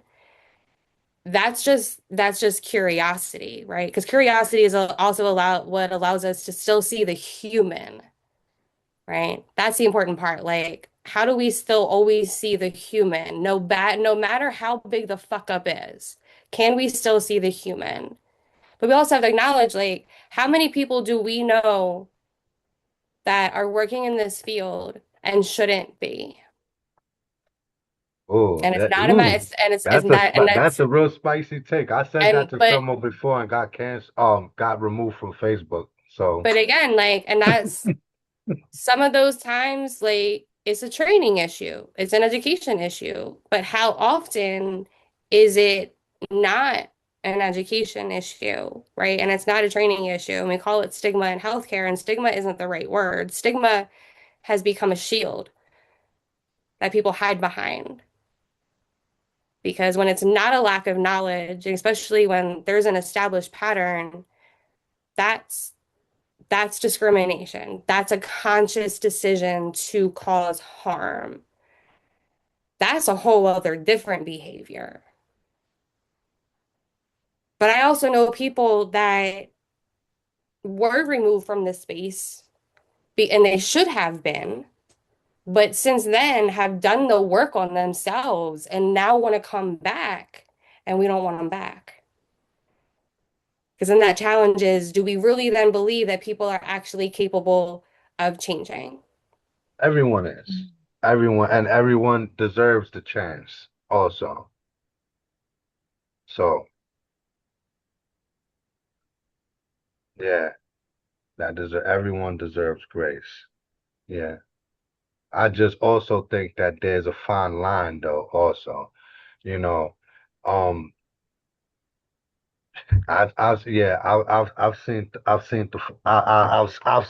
what happens when nobody really has the guidance, and even remembering me, how I was when I didn't have the proper guidance versus, because like once again, when I was wrong, when I was coming up in harm reduction, the people I mentioned, let me tell you, they would tell me. And it wasn't in a way where I'd be like, yo, what the and it's the other way around, like because those is my leaders, and I'd be like, yo, this is not looking right. Look at the way you and they give me the same thing. So um, that's called accountability. That's called checking in. That's what I learned in rehab. That's a rehab term. There was like, when you check in with somebody, that means like, you're telling them where they could go right. And because a real friend doesn't let nobody go astray. And it's the same concept. There's so many ways I could put it, like this, but and then that even ties into, and shout out to Shrita Marie, because she's gonna watch this, but she put me on, and I still have to read the book, but someone, a soft bigotry of low expectation, so because our people wasn't brought up with certain, certain emotional regulation kind of, like I want to say lessons. I don't know what word to use.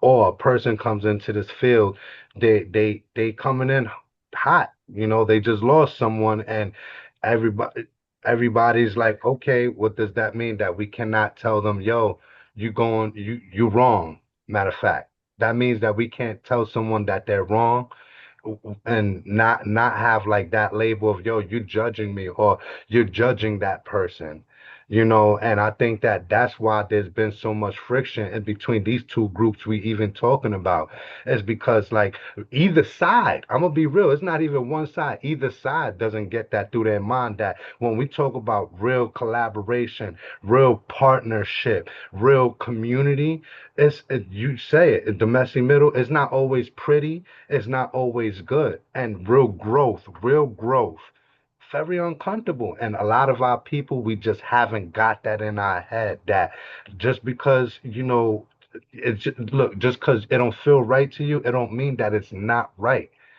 It might be something different, and stuff like I've learned a lot from people who've held me accountable. I probably had my best lessons in life. I'm gonna be honest. I mean, aside from my homeless experience, that's my biggest lesson in life. But other than that, accountability came from like the people who had because everyone doesn't have the cojones to tell somebody like, I don't like what you said to their face, and stuff like that. It's usually like little side Facebook, jabs or something along them lines. But look, man, like I'm gonna be honest. Like if there's no one besides you to say where you're right or wrong, you not even in the position to say anything is right or wrong because you don't have no other criticism around you. That's why I rather people around me be very critical of me. Please do. And there's very few people who actually hold me like that. And those people is the people that like whether I like what they say, I keep in contact with. Like, because that's growth. And if we don't get that in our head, we ain't gonna go nowhere, especially with how everything's going now.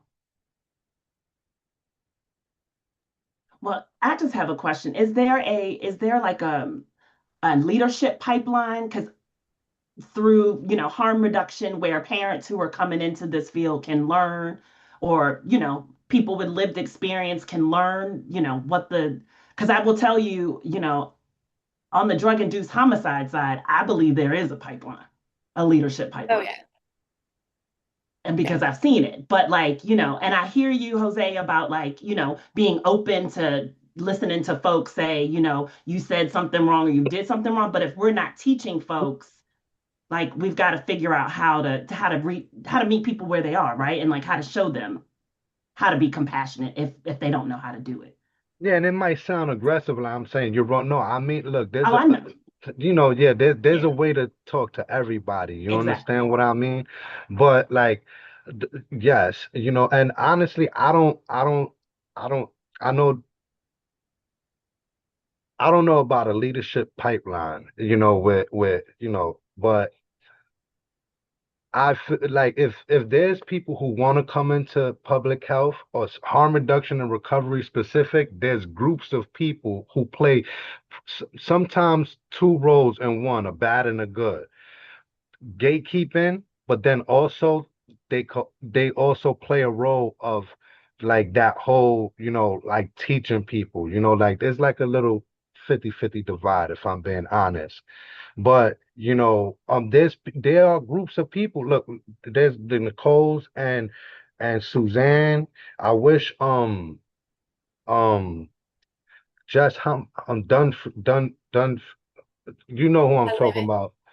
Dunleavy, yeah. I wish she was here also, but there's people like that who they're genuine at heart and they will guide you the right way, but then also you run into the right one and they will guide you down the wrong way. They will instill stigmatizing characteristics in you that will put you away from the community instead of into it. So it's like a 50-50 in that situation.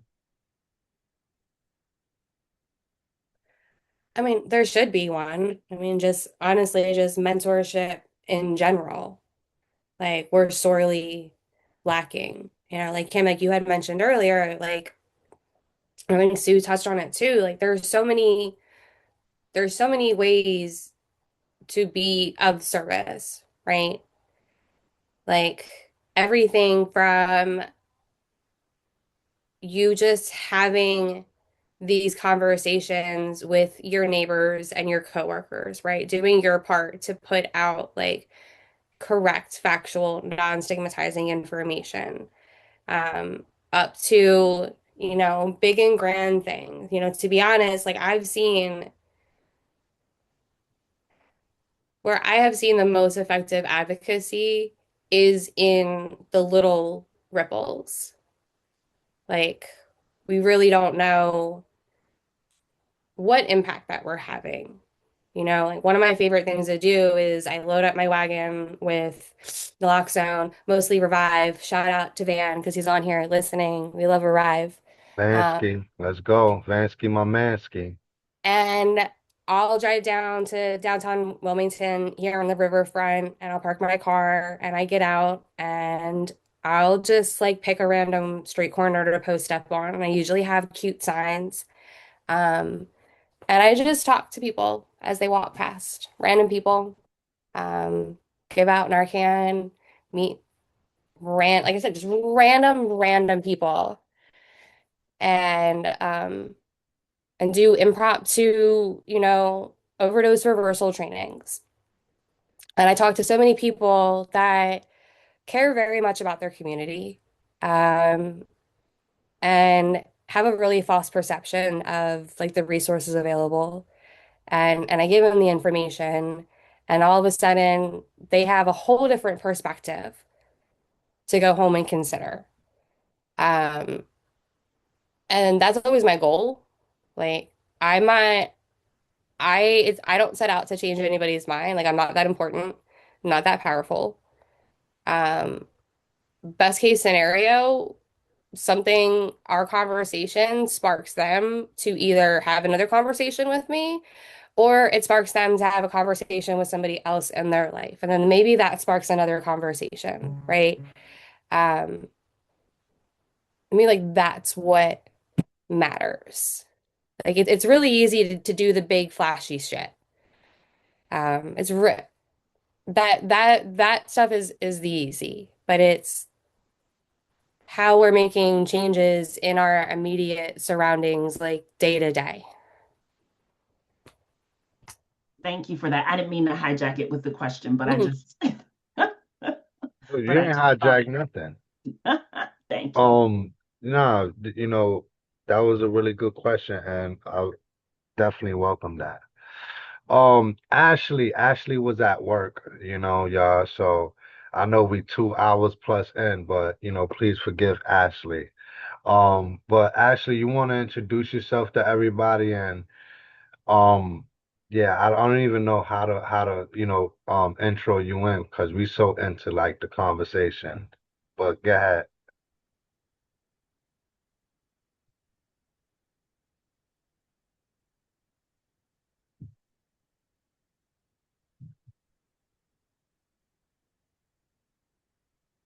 Nope, you muted. You gotta unmute yourself.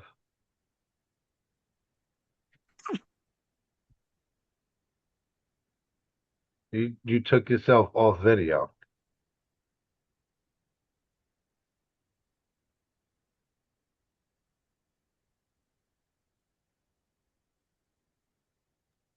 Okay. Can y'all hear me now?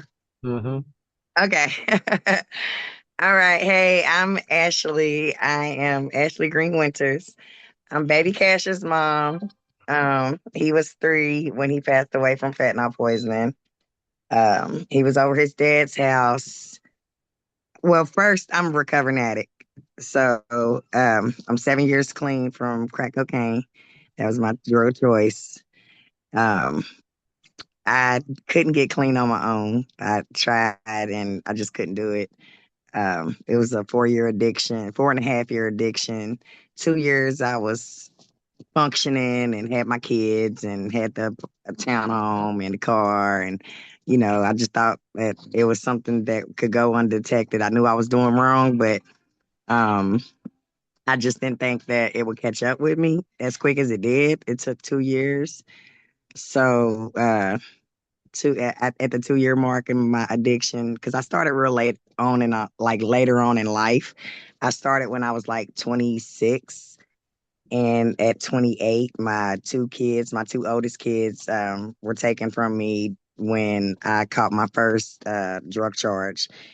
And got pulled over with the drug dealer, had dope on me, scale, paraphernalia, pipe, everything on me. So they gave me a chance to do my case in house, but due to me being on Section 8, I lost my housing because I got arrested for a drug charge. So that's when it took 30 days. It was like boom, boom, boom. It happened really quick. Um, it was like spontaneously, like everything just happened so quick. So they got taken away, and I walked the streets for 2.5 years.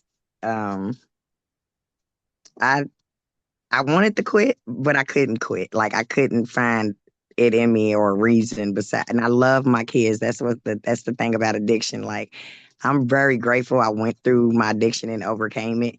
And like by my son saving me from that addiction, I now have a better insight on addiction and that it is a disease. Originally, I didn't think it was a disease, but it is something that you catch. It was recreational for me at first. It started off doing sexual favors with someone, and I was getting high while I was doing that. He introduced that to me, so I didn't think that it, I while I was in my addiction and even after my addiction, like the first year when I was in IOP classes and things of that nature, I just thought that I was the one in the class saying, "Oh, I had a choice. I had a choice." And it took for my son to die from someone else's addiction for me to realize that addiction is not a choice sometimes, like, yeah, in the beginning part, when we first agreed to try that drug or to indulge in that drug, yeah, it's willingly at that time. But you catch something, you catch that urge to keep using, to keep wanting that high, to keep wanting that feeling that you originally first got. But long story short, um, I couldn't get clean. So for 2.5 years I tried and I I hit rock bottom. You should say.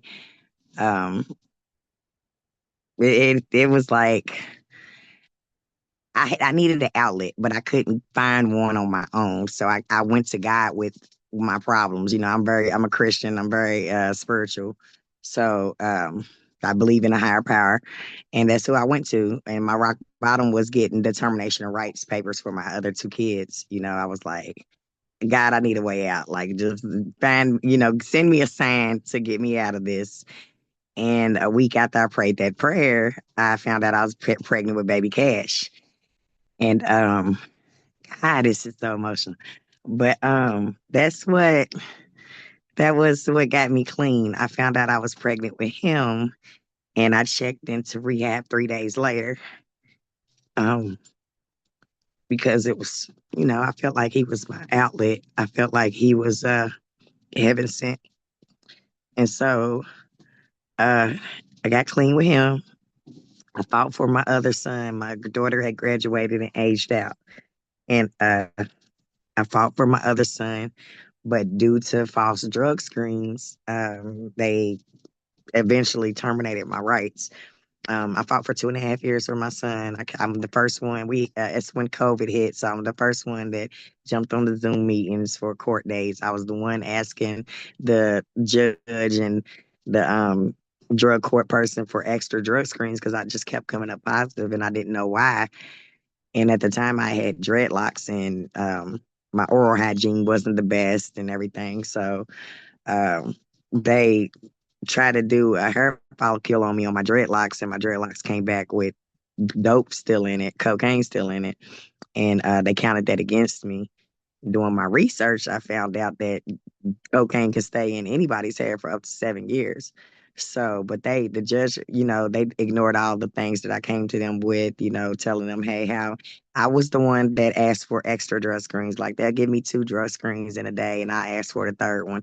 Like I wanted to cover every aspect of y'all telling me that I'm using, but I'm not. And at one point, there were times where I documented everything too. And I still got this paperwork and everything, but the documents were of my drug screens. I was taking 3 in a day, and only one was coming up positive. And being in drug court, they were they the lady, the court lady, the lady, the judge over the court. She was like, I don't care about the other negatives, being negatives. You came up positive one time. And I'm like, but how? I came up positive on the first one. The second one was negative. And then the third one was negative. Or the first one was negative. Then the second one would be positive. And the third one would be negative. Like, those were the type of things I was coming up with in drug court. And they still counted it against me. But through it all, I never used. I never picked up. I had cash to lean on. I'm like, well, at least I got my baby. He was my source of strength. He got me through that phase of being falsely accused of something and trying to prove my innocence and things. So I ended up prospering anyway. I got a job. I held down a job for years that I've never done before. I ended up paying off a car. Things I've never done before my addiction. But when I had cash, he like brought that motivation to be a better person, to be a better human, to be a better parent. He brought that out of me, and that's what I did. I became a better me due to my son. So I did everything right. I did. I wanted his dad to be involved. The part of my story that bothered a lot of people when it came out was that his dad was a drug dealer, and not realizing though that I was an addict when I got pregnant with my baby. So of course, not saying of course I should have got like it played out that way, but that's just how it was. It played out, and for my story, that I ended up having relations with my son's dad. We weren't in a relationship; we just had relations, and I got pregnant by him. But he told me though, while I was in my addiction, he was like, you're gonna have my son, and that's what's gonna get you clean." And I didn't believe him. I'm an addict. I'm like, I don't need a baby right now. What am I gonna do with a baby? I'm out here in these streets. But he was right though. I had my son, and it changed the whole trajectory of my life. Like I got my life back due to my baby. So his dad was very involved. He took him out of town. He took him places. He took him to like the zoo. He took him to the monster truck things, Disney on Ice. Like he bought him the shoes. He bought him the clothes. If I needed diapers, he bought over bundles of diapers. Like I couldn't have wanted for more with his dad, from his dad. But we weren't in a relationship. I actually started dating my husband at the time, and so for 2 years, after Cash was born, my husband was involved with Cash, and he loved Cash. Like he became a second dad to him. So in 2023, March of 2023, my husband proposed to me, and we had been together for 2 years at the time. And I thought, like, dang, what else could I ever want? I got my little family now, and I got a fiance, I got the house, I got the car paid off. Well, I almost paid off at the time. I had the job for 2 years. At the time, and I had a house, like with a front yard and a backyard, like everything in my addiction that I thought I wasn't worthy of and that I would never get and wouldn't be able to obtain, I did. And it was like refreshing, I felt like, man, I'm doing this. Like I became a better me. So March the 25th, I just thought I was about to be living it up, and Cash was gonna be my little ring bearer. We had it all planned out, the colors, his little suit, like he was excited for us. He was cheering me on when I got proposed to. Like we got it on video where he's just excited. Like he didn't know what was going on. He was 3, but he seen everybody else excited, so he was excited. So my birthday was April the 5th, and I turned 35. And my oldest daughter, my only daughter, she had turned 21 on April 16th. And like our world was just like we drunk together for her first because she was 21. So we drunk, we had her first drink with each other, and it just felt like nothing could go wrong. I just felt like everything was right. And in the blink of an eye, it was gone. Um, April 19th at 1:58 in the morning on a Wednesday morning. I'll never forget it. The day before, on that Tuesday, I had went through my pictures, and I looked through my pictures, and I had so many pictures of Cash, and I was like, man, if anything ever happened to him, I got plenty of pictures of him. And that thought wasn't not normal for me because honestly, when my baby was born, and when I looked at him, like all my other kids, I honestly could see them growing up. I seen what they was gonna look like. I seen their future. I seen that they were gonna graduate. I seen that they were gonna get older. With Cash, when I seen him, I said, I'm not gonna have him too long. I don't know if it was my intuition, if it was God just placing it on my heart to prepare me. I'm grateful that he did, but I'm still not accepting of it. It's something I still battle with because I wish I could would have done more. And I used to think of him dying all the time. But I just thought because he was so fast, like my baby was so fast, his legs, he would he would run, and I'm telling you, it would scare me because I just thought he was gonna run into traffic or, like just something bad as far as him being fast. I just thought that's how he was gonna pass away. But I used to think all the time that, and I used to see him in a casket. I used to see him just not being around that long. And April 19th, it actually happened. I got that call at 2 in the morning, and they were like, he's unresponsive. I think he's gone. Well, his dad was screaming, I think he's gone. I think he's gone. And so I remember first thing I said was, oh my God, it's happening.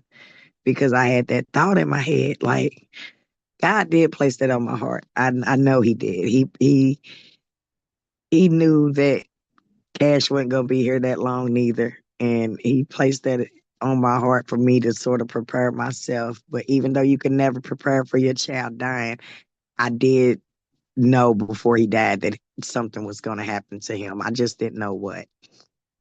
And when he when I got there, they were placing him in the ambulance, and I didn't know that he was in the ambulance at the time. So I ran up to the door, and I'm like, "Where is he? Where is he?" And they're like, "Oh, he's in the ambulance." So I ran to the ambulance, and I'm beating on the door. I'm like, "Let me in."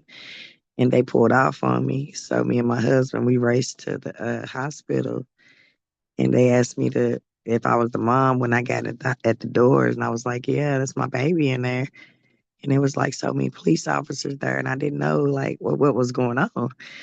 Um, and why so many was there, like it was out of I've never been in a situation like that. And ever since then I had never been in a situation like it was a one time thing for me that it's indescribable really. It was like it was a movie. It felt so out of body.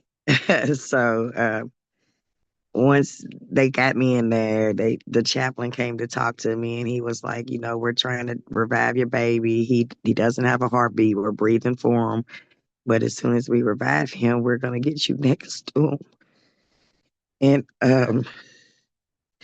like I dropped to my knees and I asked God not to take my baby. I wasn't ready, and no sooner than but I felt like he was already gone. I knew, like I was like, this is pointless, but I'm gonna try it anyway. Like I knew he was gone.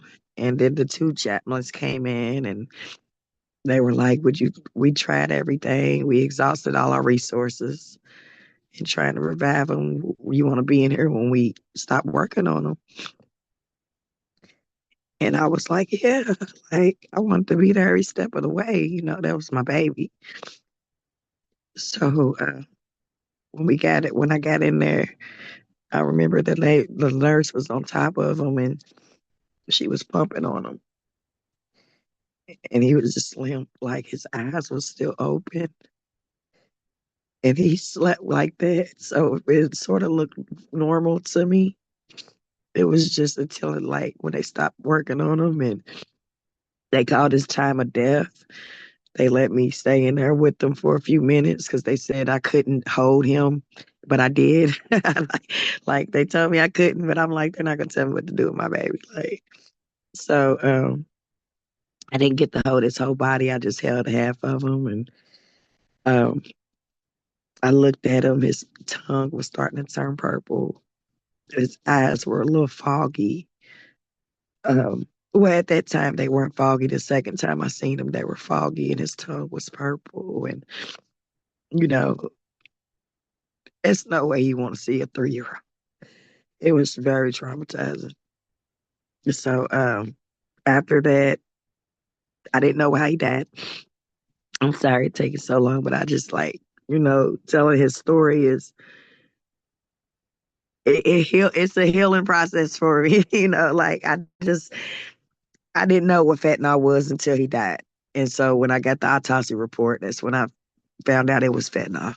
And I've been advocating ever since because I'm like, how many other mothers are going to have to go through what I went through of not knowing about Narcan and not knowing that that could save a kid's life, even a kid's life. Like, I just never imagined that I would be doing diaper bag events.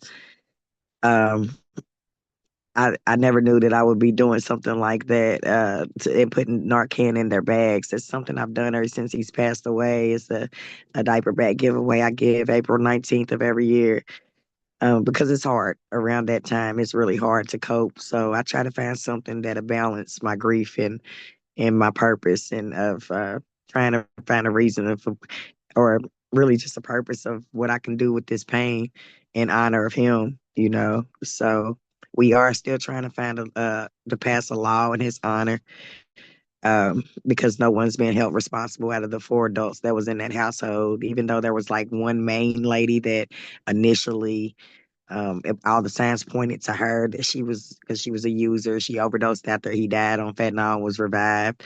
And she had drug court and everything like that for fentanyl use, and nobody else in the household did.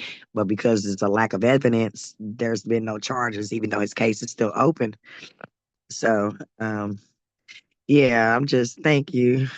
But that's my mission, and Jose invited me on here to share my story and to talk to other people that are sort of either in the same boat or advocating for the same cause. So yeah.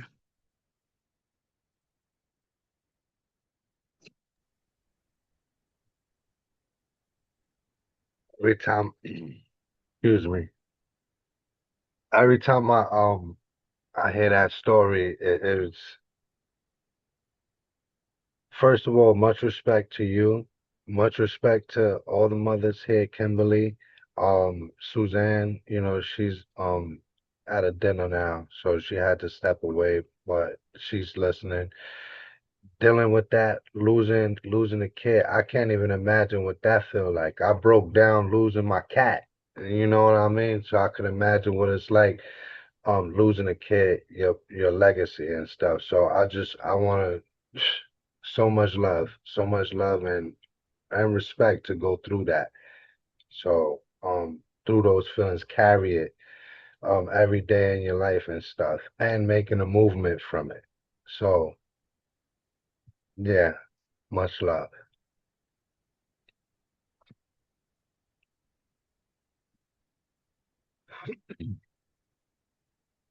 Um, I want to be mindful of everybody's time. Um, my last question to everyone, and more than welcome to weigh in also, Ashley, because you have definitely a lot to say. I know about this, but excuse me. What are we not what are we not saying out loud in this movement that we need to start saying? And if harm reduction and public health is rooted in the leadership of people with lived and living experience, what needs to change right now to reflect that truth?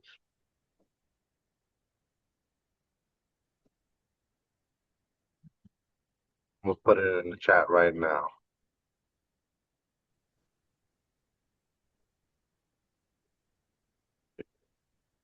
I think honestly, it all comes back to balance, right? And I think even more than that, it comes back to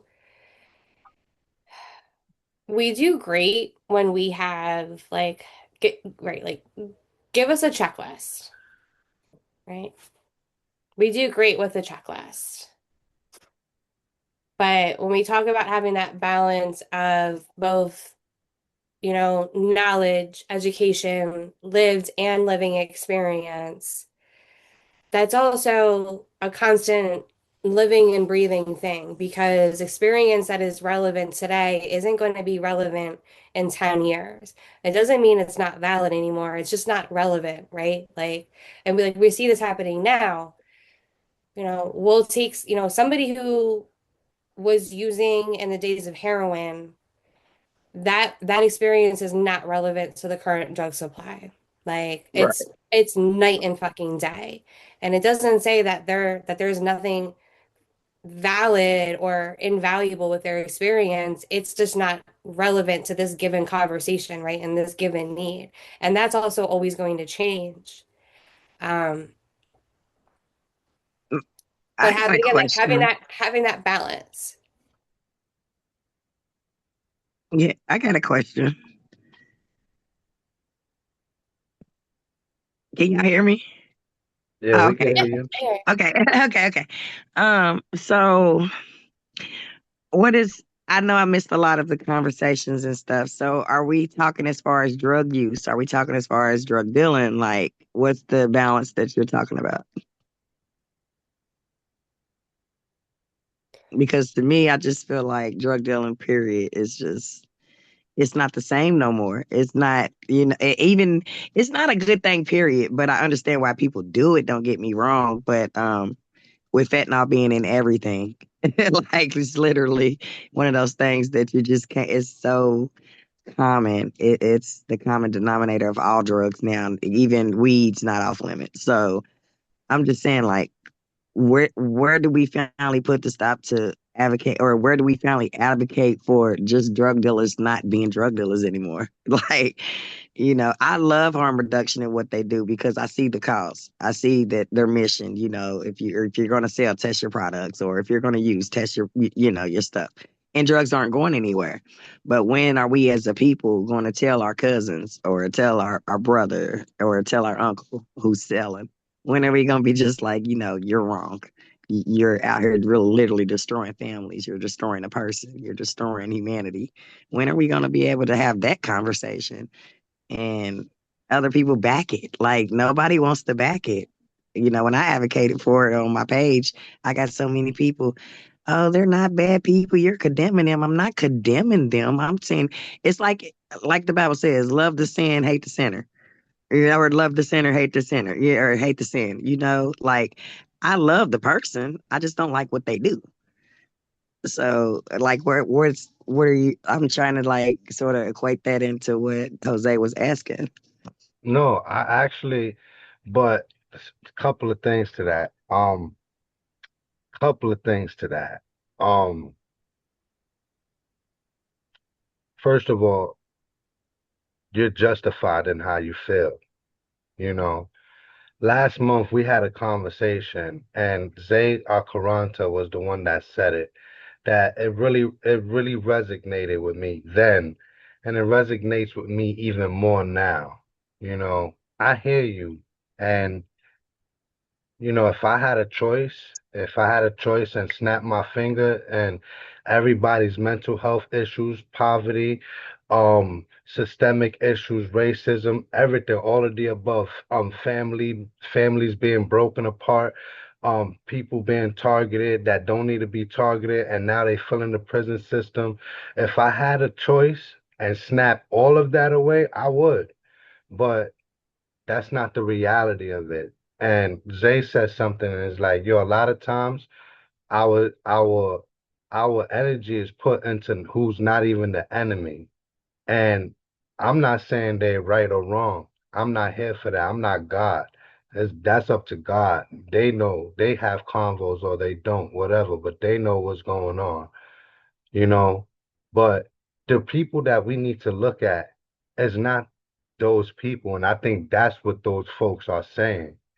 Yeah, please. Like, if we have a choice not to drug deal, please. But how about we put more community centers and more job opportunities there so people don't have to? How about our people don't get targeted so that we don't have to? Like, all of this is not by coincidence. Like, this is by Right. design. People don't wake up one day and like, yo, I want to be a motherfucking hustler. I don't care how that song made it seem. But people don't wake up like that. Right. Not saying, once again, not saying there was right or wrong, but giving you like a different perspective to look at things from because, like, yo, it's a us versus them, not a us versus us thing. Look at how everything turned out. Why are people dealing drugs? Matter of fact, where the drugs even came from. Yeah. So it ain't Yeah. so like, that's I think that's what a lot of those people are really trying to well, and you know what? People go about advocacy different. Some people lash, some people say, but in a nutshell, that's what it is because that's not where the problem is. Our people ain't got shit. Yeah. Look at everybody that deal drugs. Even now, you said it now. You said a piece of it. Drug dealing ain't even the same. People who used to sell crack back in the days, they made money. They Yeah. made super money. Yeah. Now, people's dealing drugs. The same people that's dealing drugs is the ones that's using them. Nobody Exactly. making no Yeah. money off of nothing. Yeah. The Yeah. problem, the system that we under, bro, and I think that's the bigger problem. Not to take away from, that's why I wanted you to say you're not wrong in how you think. But a different perspective is also needed in that because, like, yo, Yeah. that's why our people, this is why we got the 100,000 deaths. Because once Yeah. again, those same people are looked at as the target, as the enemy. And there's like a lack of accountability from the officials because Yeah. now they giving us something to point the finger at, but they ain't even remember you point the finger, there's three at you. Look, I'll Three or show you two. right now. Like Yeah. three right at you. And this is what those officials that are putting in our communities' head ain't even trying to acknowledge. It's a game. Yeah. It And I definitely think, comes from the upper up. Like I feel like with the drugs being pushed into our communities and the guns putting back into our communities, like it's definitely, and I think it's population control. I've always thought since my baby died, I've always thought of him as the casualty of the population control. Like, yeah, that fentanyl didn't just come about to be no reason. That was planned. That was always planned. So, and I always felt like that. Like since 3 years ago, I felt like that stuff was put into this to the U.S. because you look at anybody else's country, they're not having that many deaths of fentanyl. So, And, Uh, and the fact of the matter that the numbers for Black and Indigenous people are rising. yeah, That's by design too, right? Like it's yeah, not we're not talking about life-saving yeah, They said devices in our overdose. communities. We're talking about my kid. He was 17 years old. His favorite rapper in the world was Juice World, right? yeah, Like they talking about sipping on lean and doing it, but we're not educating our kids. yeah, and that's yeah, why like this is another example of like this specific question, like exactly like what you asked, Ashley, like this could be its own 3-hour podcast in itself because yeah, it is so nuanced and it is so complex, right? Because when you asked about like when do we hold a drug dealer, the first thing my brain went to, I'll agree to hold a drug dealer responsible the day that Pennsylvania's governor gets held responsible for scheduling xylazine, despite us telling him exactly what was going to happen, right? Because medetomidine, that's in the Philly drug supply that has slowly been replacing xylazine. We told them when they were pushing to schedule xylazine, we told them what would happen. We predicted if you do this, we will see something replace xylazine within the next 6 to 9 months. And exactly within 6 months, the first drug reports came out of Philly, out of the Philly supply.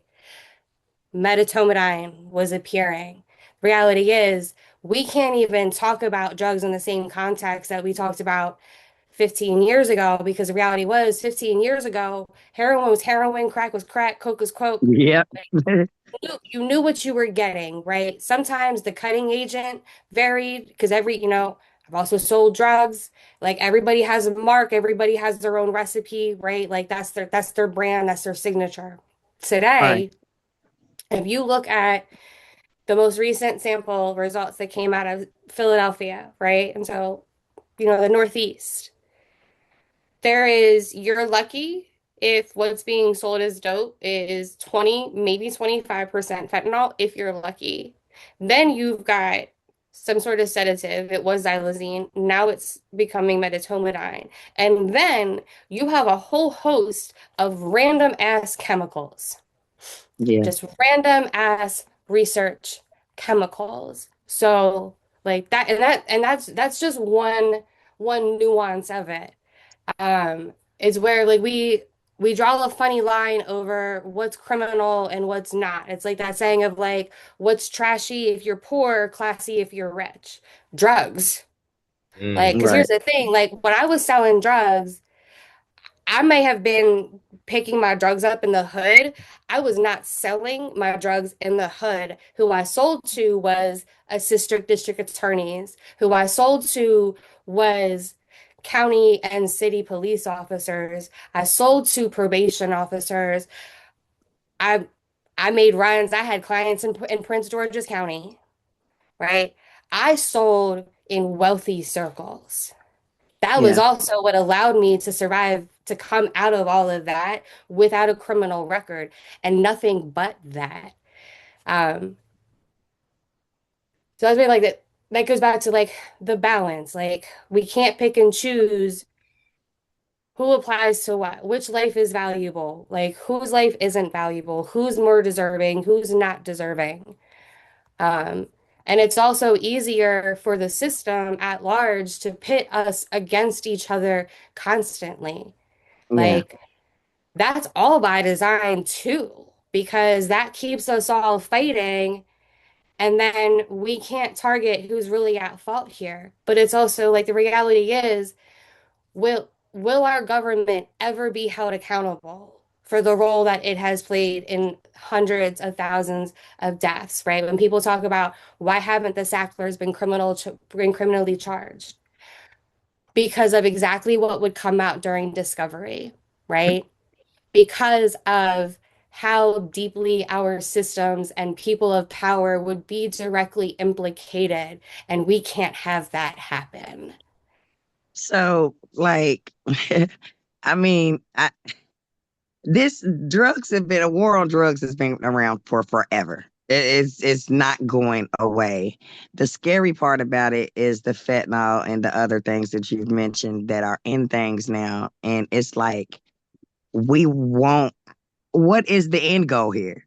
You know, it's not going to end. And because it profits for the if we have no criminals, we have no jails. If we have no jails, we have like so like where 100%. we like where what's our mission? Because our mission is still going to get tainted regardless. Like they're not going nowhere. The drugs are not going nowhere. It's in the government is organizing all of this. Like See, what's the end goal?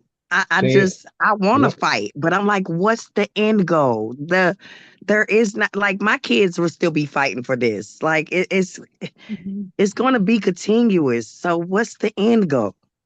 I mean, here's the thing though. Here's the thing though. And you said it. Yeah, you're right. And, one, drugs always been a part of our community.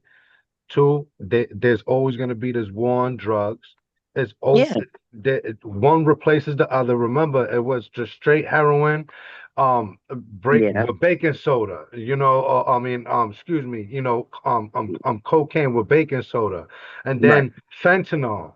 And then xylazine, medetomidine. There's another dean right now, or zine, or something Yeah, like that that they talking about right now. So right. here's the thing though, and it's the same on both ends. Criminalizing it and then also being on a harm reduction side of, hey, look at the person. It's the same thing. Me, if I had a choice, and this is why I stand the way I stand. If I had a choice, is to keep my people alive because maybe there's going to be more of them that's going to represent us.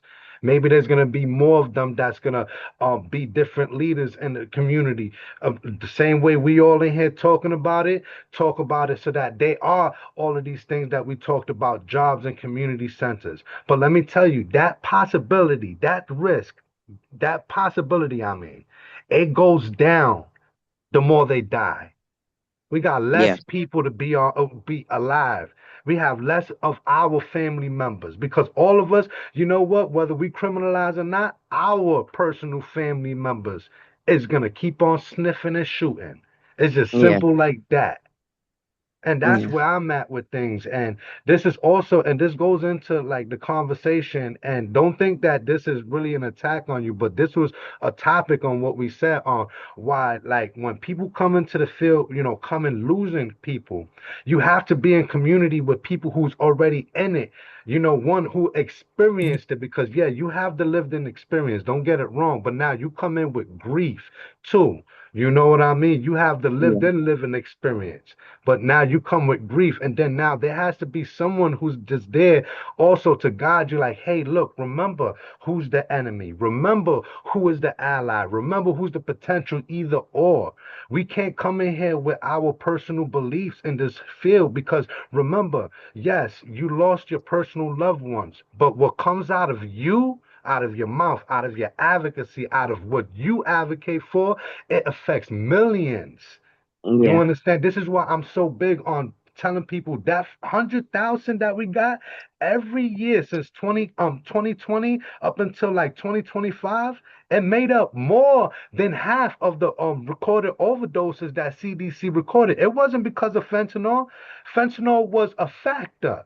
It was because all we do is criminalize it. Nobody want to talk about it. Yeah. Everybody's against it. So what do you expect? You paint Yeah. people as a villain, after a while, they like, fuck it. Well, Yeah. if we look at alcohol and things that sound so radical to some others are really a principle that the United States in particular has already put to use. We know how to regulate a dangerous substance. There are policies and legislation and checks and controls that keep the alcohol we ingest safe. We pile into bars, every night of the week. Yeah. And we hold people you know accountable to a certain degree for over serving people. The United States does not have this crisis where we don't understand how to keep harmful substances safer, or how to control this. If we focused our efforts more on building an understanding amongst our people, all of us, um, the government understands. I when I became a volunteer with Scottsdale Research, I I had an invitation for a few years to the supply chain conference that the DEA hosts every year, for people who make these drugs, right? And one of the most powerful things was that every year this begins with an education in how scheduling drugs does not make the drug supply safer, and it only causes more harm. Right. These concepts are not new to our government. Our government understands extremely well. Our government is serving the people who persistently maintain that the drugs are what is bad. And the truth, as I hear it from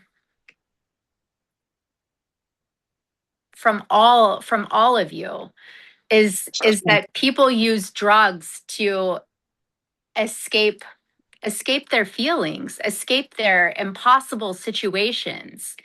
It Yeah. just seems so counterproductive to punish people who are already suffering. Right. What we need to do is hold our government accountable, and we can only do that when we are less divided over the criminal aspect of using substances, which has been a part of humankind probably Right. since the beginning. Right. I try not to look at like originally, like I said in the beginning, I was the one, using drugs is a choice, using drugs. And like I said, once my kid died from someone else's addiction, and like I forgave her, the woman that took my baby's life, like, she hasn't came clean that she actually did it, but she ended up losing her son a year later, and it sort of put into perspective, like, to me, from fentanyl. She lost her son. He was like 22 or something. So because I gave it to God, and so when I did that, I felt like I never felt like I wanted her to lose her kid, and I Mhm. wanted her to feel my pain. I'm not that type of Yeah. person. Like I Yeah. felt, yeah, that was not the plan, but it ended up happening, and I prayed for her. I mourned with her. I didn't want that to happen to her. I just wanted her to tell me the truth and to give me closure about what happened that night. But it really opened up my eyes to like not look at the drug dealers like a criminal, but more so like, why, like I just want to know what more can we do to Yeah. like get, Yeah. because it's a choice in a sense to some people. Some people do have a choice. Like my baby's father, he was a drug dealer and had a job. So, and he dealt cocaine or whatever, but he had a job. So he had a choice of either, because he sold drugs to get more money. Yeah. It was like somebody wrote in the messages, greed and racism and other things is the part of Mhm. why people sell drugs and stuff. So I just try not to, I don't want to criminalize the drug dealers and stuff. And I know it's a bigger root. So like even listening to you guys talking about this is giving me more perspective. Like if I want to be in this fight, I don't want to be on the part where I'm condemning people. I really don't. It's not my job. It's God's place to judge. And in a sense, I feel like maybe that's my son's death is sort of opening my eyes, because I have a lot of drug dealers in my family, and I don't hang out with them. I just can't. Yeah. But I was just like, maybe if I'm gonna be in this fight, I need to be on the fight of harm reduction, even though, you know, um, because someone made a point like, why would they want to give people drugs or the tools to use clean needles and things of that nature? Well, they're trying to save a life, they, Absolutely. they're trying to Absolutely. save a life. So, it's hard coming from my background and stuff. It is hard to, because I didn't never sell drugs. Well, I tried to, it didn't work, but but but I mean, like seriously, I'm just like, I tried to look at it from a different angle, and Jose, you're absolutely right. If we could just get different perspectives of this, maybe we can get a group of like-minded people, but we have to come in numbers. And Yeah. to attack the government, that's gonna We be a hard one to do. And I'm just like, we man, have, but like, we already For the have people, that. by the people. Yeah, we already yes, have, yes, but here's the thing though. Here's the thing though. Like we already have all of that. It's already been set in place. yeah, We have so many drug users unions throughout different states. We have a lot of people who like they're in this. Like the thing is about it is is finding a way to get in communication with them. And look, it starts with a few of it. You can even get in communication with anybody on this call here, and it'll be like a spider web, like people will start mhm, But connecting you. But like if we're not open to different groups, look, we always gonna address things with how we know it to be. So if yeah, we always been around like systems or programs that was criminalizing things, yeah, we're gonna feel that's the right thing. But now yeah, when we start putting ourselves in different spaces, there's a lot of them. Trust me, so many of them. You know, you start having different, and you have a different way of, but it's already in place, and I'm sure people here could put you on to user unions that you could join different but I spaces, but I think it's even bigger than that. I think it ultimately comes down to like there was a conscious decision several decades ago to stop investing in healthy communities because it wasn't profitable, right? Because healthy yeah, communities don't fund the prison pipeline and all the other shit. right, Uh, right, I mean, so that the antidote is reinvesting into our communities, understanding that like the world is never going to be perfect and everybody needs community. There's a reason why we used to fund community centers and after school programming, right? It's really easy to tell parents like, well, you need to keep your kids busy. Yeah, when you can fucking afford to put your kid into sports or camps or whatever. Like it's really easy when you have the means and like and the opportunity, but like what about when you don't? Like I grew up relying on those programs. You know, my parents relied on them. And to me, like that's the only path forward is to go back to reinvesting in our communities, whether the government is going to give it to us or not. Like Mhm. we take it back. We start having those conversations. Well, we're also part of what can make this, for lack of better term, fashionable, right? If we don't all continue to buy into, Bullshit. yeah, and Yeah. the drug war rhetoric, Mhm. but I don't know. I think I want to say it before this call is over that Ashley, my heart is like skipping beats for you. Um, and you too, Kim. And your story is so powerful, and your heart is in the right place. I just want to say thank you. Thank you for continuing. Yeah. I, for my baby, I feel like I have no choice. I owe it to him. You know, I wouldn't be on this phone call with you 7 years clean if it wasn't for him. You know, I really owe him the rest of my years on this earth to advocate for why he died. You know, like I said, I didn't know of fentanyl till he died. I didn't know there was an epidemic going on because I felt like once I got clean, I was just done with the drug scene. You know, like I was out of the drug world, but it came back full circle. It came back full circle. Like I got thrown in it simply due to my child dying from it. So, and I know my story is powerful. I've come to realize that, and I want to help people with my story because I feel like we all are put on this earth to help each other, to help to grow, to like I feel like I got pulled out to pull other people out. So I want to give back, like and advocating for this and trying to find my role in this fight is where I'm at right now, really. I was on the criminalization of drug dealers. Like I did feel like, man, y'all caused my baby to die because y'all sold this fentanyl, but why did they sell this fentanyl? What caused them to sell the fentanyl? Like it's so much more to it. It's so many Yeah. parts to it. So, but condemning somebody just doesn't feel right to me. It's never been my place. I never want to play God. I just want to be the one that shows love and to bring out the better in people. So I really do want to be on the side of harm reduction. Like That's important, and I that's get the it. yeah, that's the part. And I feel you, Ashley. I Bryce was 17 years old. I found him dead at home. He was in the room right on the other side of this wall, right? Laying in his bed. I told him to go lay down and take a nap. And I went back 30 minutes, almost an hour later, and his lips were purple and he was foaming.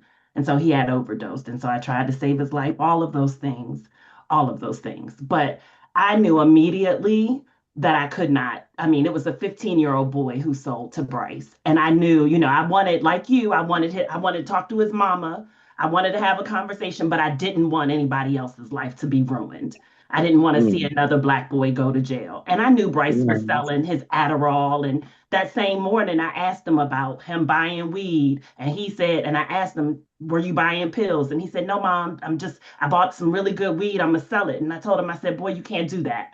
That's not how we roll.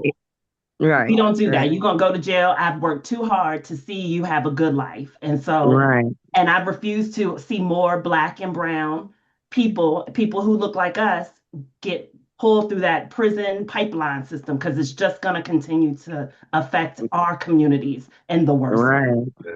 Right. There definitely needs to be more resources for them if they do take that path. Like even even the ideal of people that's caught with drugs, okay, give them a little time in jail, but how about like rehabilitation and for real, like not jail. Jail's not a rehabilitation. That's just the sit Mhm. down and learn your lesson. Like you did wrong, but what are the steps for them afterwards? What can they take so they don't go back to selling drugs? Their record's already fucked because they done got caught with this stuff, and now it's a felony on their record. So but there's many opportunities out there for drug dealers too. Somebody had posted on Facebook the list of places that hire felons and stuff. So it's like, but is that available to everybody? Like, what are the next steps? Like, I really want to know the end goal to this because the crisis is so big. The epidemic is so big. It's almost like, to me, I'm not gonna lie, I just feel like it's the impossible thing to get ahead of. Yeah, Yeah, we can do all these podcasts. Yeah, we can do all these advocacy, events and stuff, and put the information out there and stuff. But it's like we really have to have foot soldiers in this, and who has time to really do it? Like it's just so much, man. I don't know. I'm just nah, scared for look, my kids. I'm scared for. Well, Ashley, I'm looking forward to connecting with you in the next couple of weeks when I'm in Louisville so we can talk more. But I do Yeah, think in our Black and Brown and Indigenous communities, we need to step up because there's a lot of stigma. yeah, yeah, definitely, definitely. everybody individually really does what they can, like me personally, all my peoples, like I'd be doing my people's resumes. A lot of my people's like that's their background is like selling drugs. Sometimes that's their only job. I mean, I'll teach them how to put it on a resume. Because there's different like kind of resumes that you could create. Everything doesn't have to have a job name, stuff like that. So like we all do individually what we could. So like what you're asking is a very valid question. And I hope it just like, promotes like, people thinking about this. But like, yeah, we can only do what we can. And that's literally what everybody's doing in their own individual piece, you know Right, right. in their own Yeah. individual piece. But that's what we can do. If we see a person who's going through those experiences, whether it's dealing or in sex work, using, just came out of prison, that's what we could do. Show them Yeah. our. I guess if Um, we don't have to, we can't save them all, but if we save one, I do want to that's sort be, of been my motto. yeah, I want to be mindful of everybody's time. We've been here for like 3 hours. Um, if there was one takeaway all of y'all had that y'all wish everybody that's watching or hearing this would pick up, what would it be?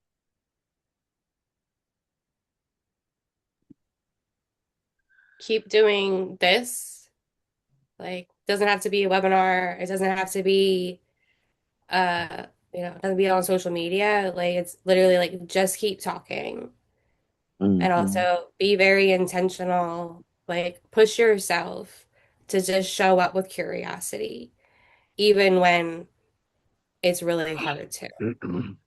It's like the ripple effects have far more impact than we realize because we rarely see it in the immediate. Like it often goes unseen. Like we rarely get to witness Yeah. the impact that we're having. The fruits of your labor. Yeah, Yeah. but we are. Yeah. And just a reminder that we all come from different lived experiences. So be kind and be open to learning and to caring for one another because we all have a different perspective.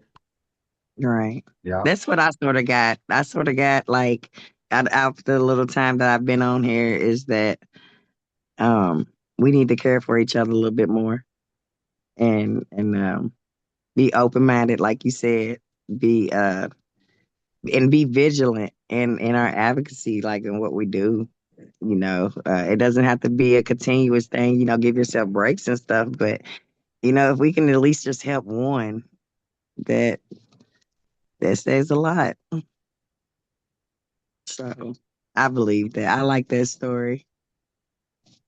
Sometimes we do have to go through things and And when we survive it, we have the tools that we can give the next person.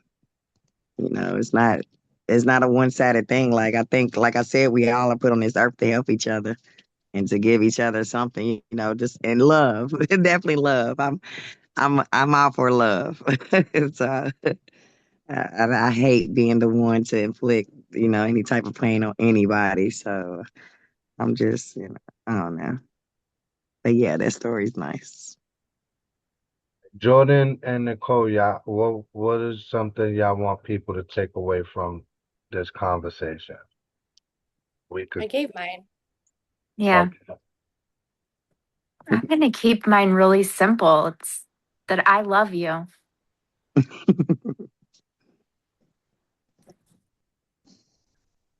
And that's Thank not just the mushrooms talking.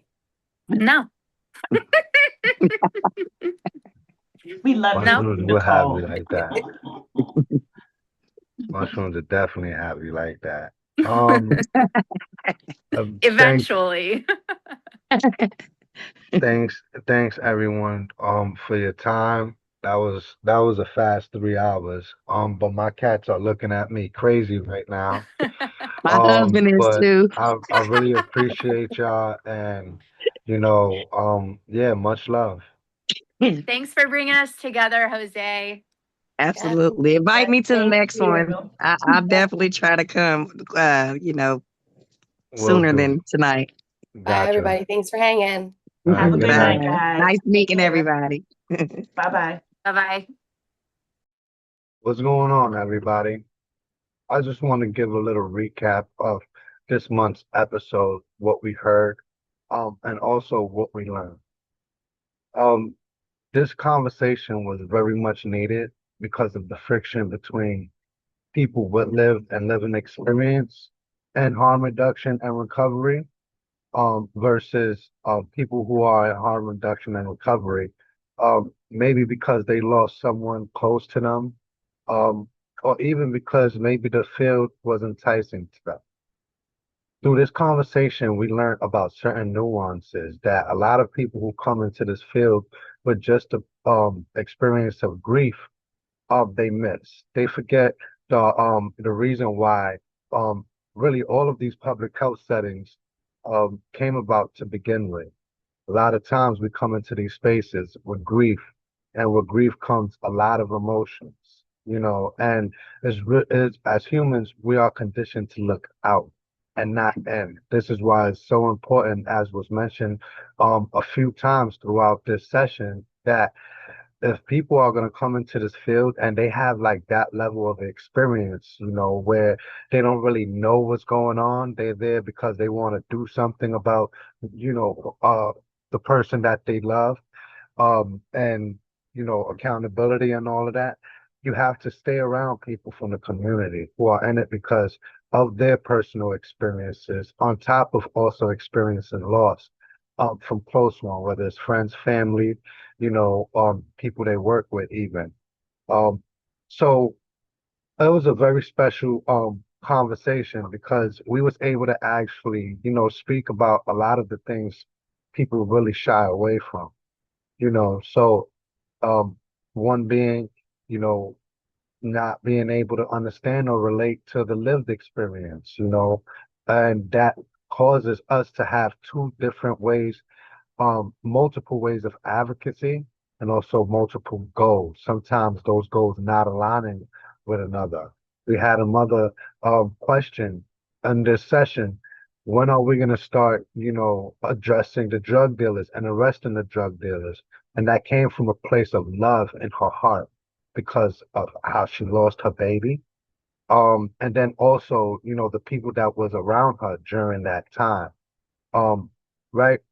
When that mother came and questioned, when are we going to start addressing drug dealers, typically a person would have used that moment as a moment to attack the person for their way of thinking, but they forget that we all come from different parts of life.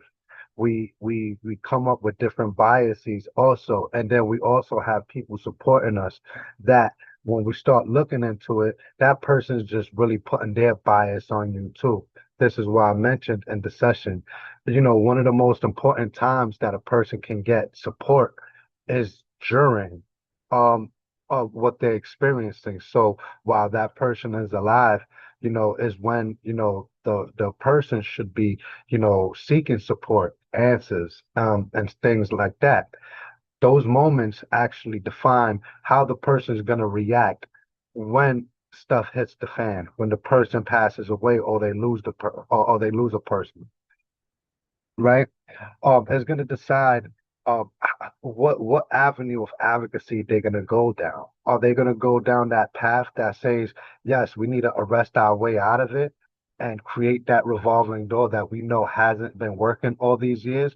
Or they might do like other mothers have done and seek the support of other people who have experienced the same thing, but also have, they've done the work, right? They know who the enemy is, and they know who the allies are. And what the missing piece in that is, which another mother brought up, was that during those moments, you also have to be willing to learn. You got to be coachable, right? Because once again, us as, I'm going to say harm reductionist because that's what I classify myself as, although I appreciate all pathways of recovery.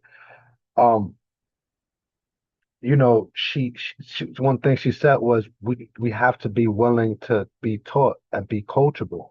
So if we just entering this field and we have like another harm reductionist that's been there and they have a bigger understanding, as a person from the outside now starting to come in out of homage and respect. You have to, let somebody else teach you. We don't come into these spaces knowing everything either. There was a section in this session. It was not a back and forth, but it was me and Jordan speaking on our personal experiences. Um, before we was even in the field. And I mentioned what it looked like for me, which wasn't so harm reduction. It wasn't so loving because there was people behind me, with their own messages and pushing their agendas on me, right? So when you go from one lifestyle to another, in my case, I'm talking going from homeless to actually having a job and, being in society with people, you start appreciating that, but then you also become, open to and suggestive, to certain messages. And that's the path that I had to learn how to walk. I had to understand what part do I want to play and what part that I do play. So, it was mentioned, during that time that even people on the other side of it, where they come into this field with living and lived experience, we don't got it all together either. We don't have all the answers either because in our own way, we're also coming into this field um with emotions and it's not always good. A reminder that the reason why I felt the need to have these conversations is for that reason specifically. Because we come into this field, with our personal experiences, whatever it looks like, whether it's you one time being in that life or you coming in through a grief-led advocacy kind of situation. Um, so the thing is, everybody doesn't have the answer. Everybody's not right. Neither one of us on that call was right. We're all just coming from this, from how we know to come to address it. And going back to what I was saying, that's why I felt we needed these conversations because a lot of us come into this with emotion and our personal beliefs and biases, and we forget the harm reduction model is not throwing your expectations on somebody else. You understand? We are in here to learn because community needs change, sometimes even daily. We cannot have that mentality that our way is the way. You understand? So there was that point that, we was talking, and we all was, there was things we didn't agree with, but we talked through it. And go once because we come from an emotional place, we usually don't do that in this field. So that's why I felt the need to actually have these conversations, and not shy away from them. I know it's going to get friction, but let me tell you, the right message is going to come across. We have to put ourselves in a position where we can be in community with people who aren't on the same field as us, on the same side of the field or anything. Sometimes we're all going to make up one team and we're all going to have different points of advocacy that we invest in. And we have to remember that everyone in this field is not here for the same reason. You understand? But that does not mean that their reason is the wrong reason. And that's something that we actually got down to in this conversation. You know, everybody talked about their experience and nobody's experience was the same. But somehow we managed to stay on a call for 3 hours discussing some very tough situations. So I hope that I hope that it was as fruitful for you and your heart as it was for mine. I thank everybody for spending so much time on the call with us, listening, and I hope to see everyone next month for our discussion on religion and harm reduction. Good night.